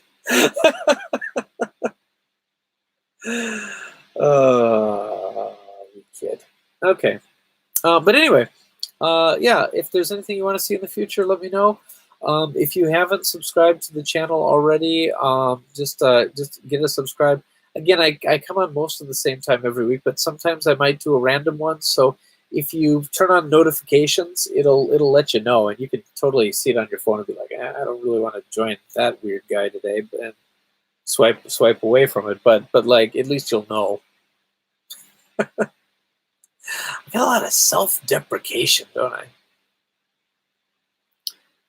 All right. Well, anyway, yeah, I'm going to wrap it up now, because which I've been saying for the last hour now, but I'm actually going to wrap it up now and get some sleep. Thank you all for joining me today.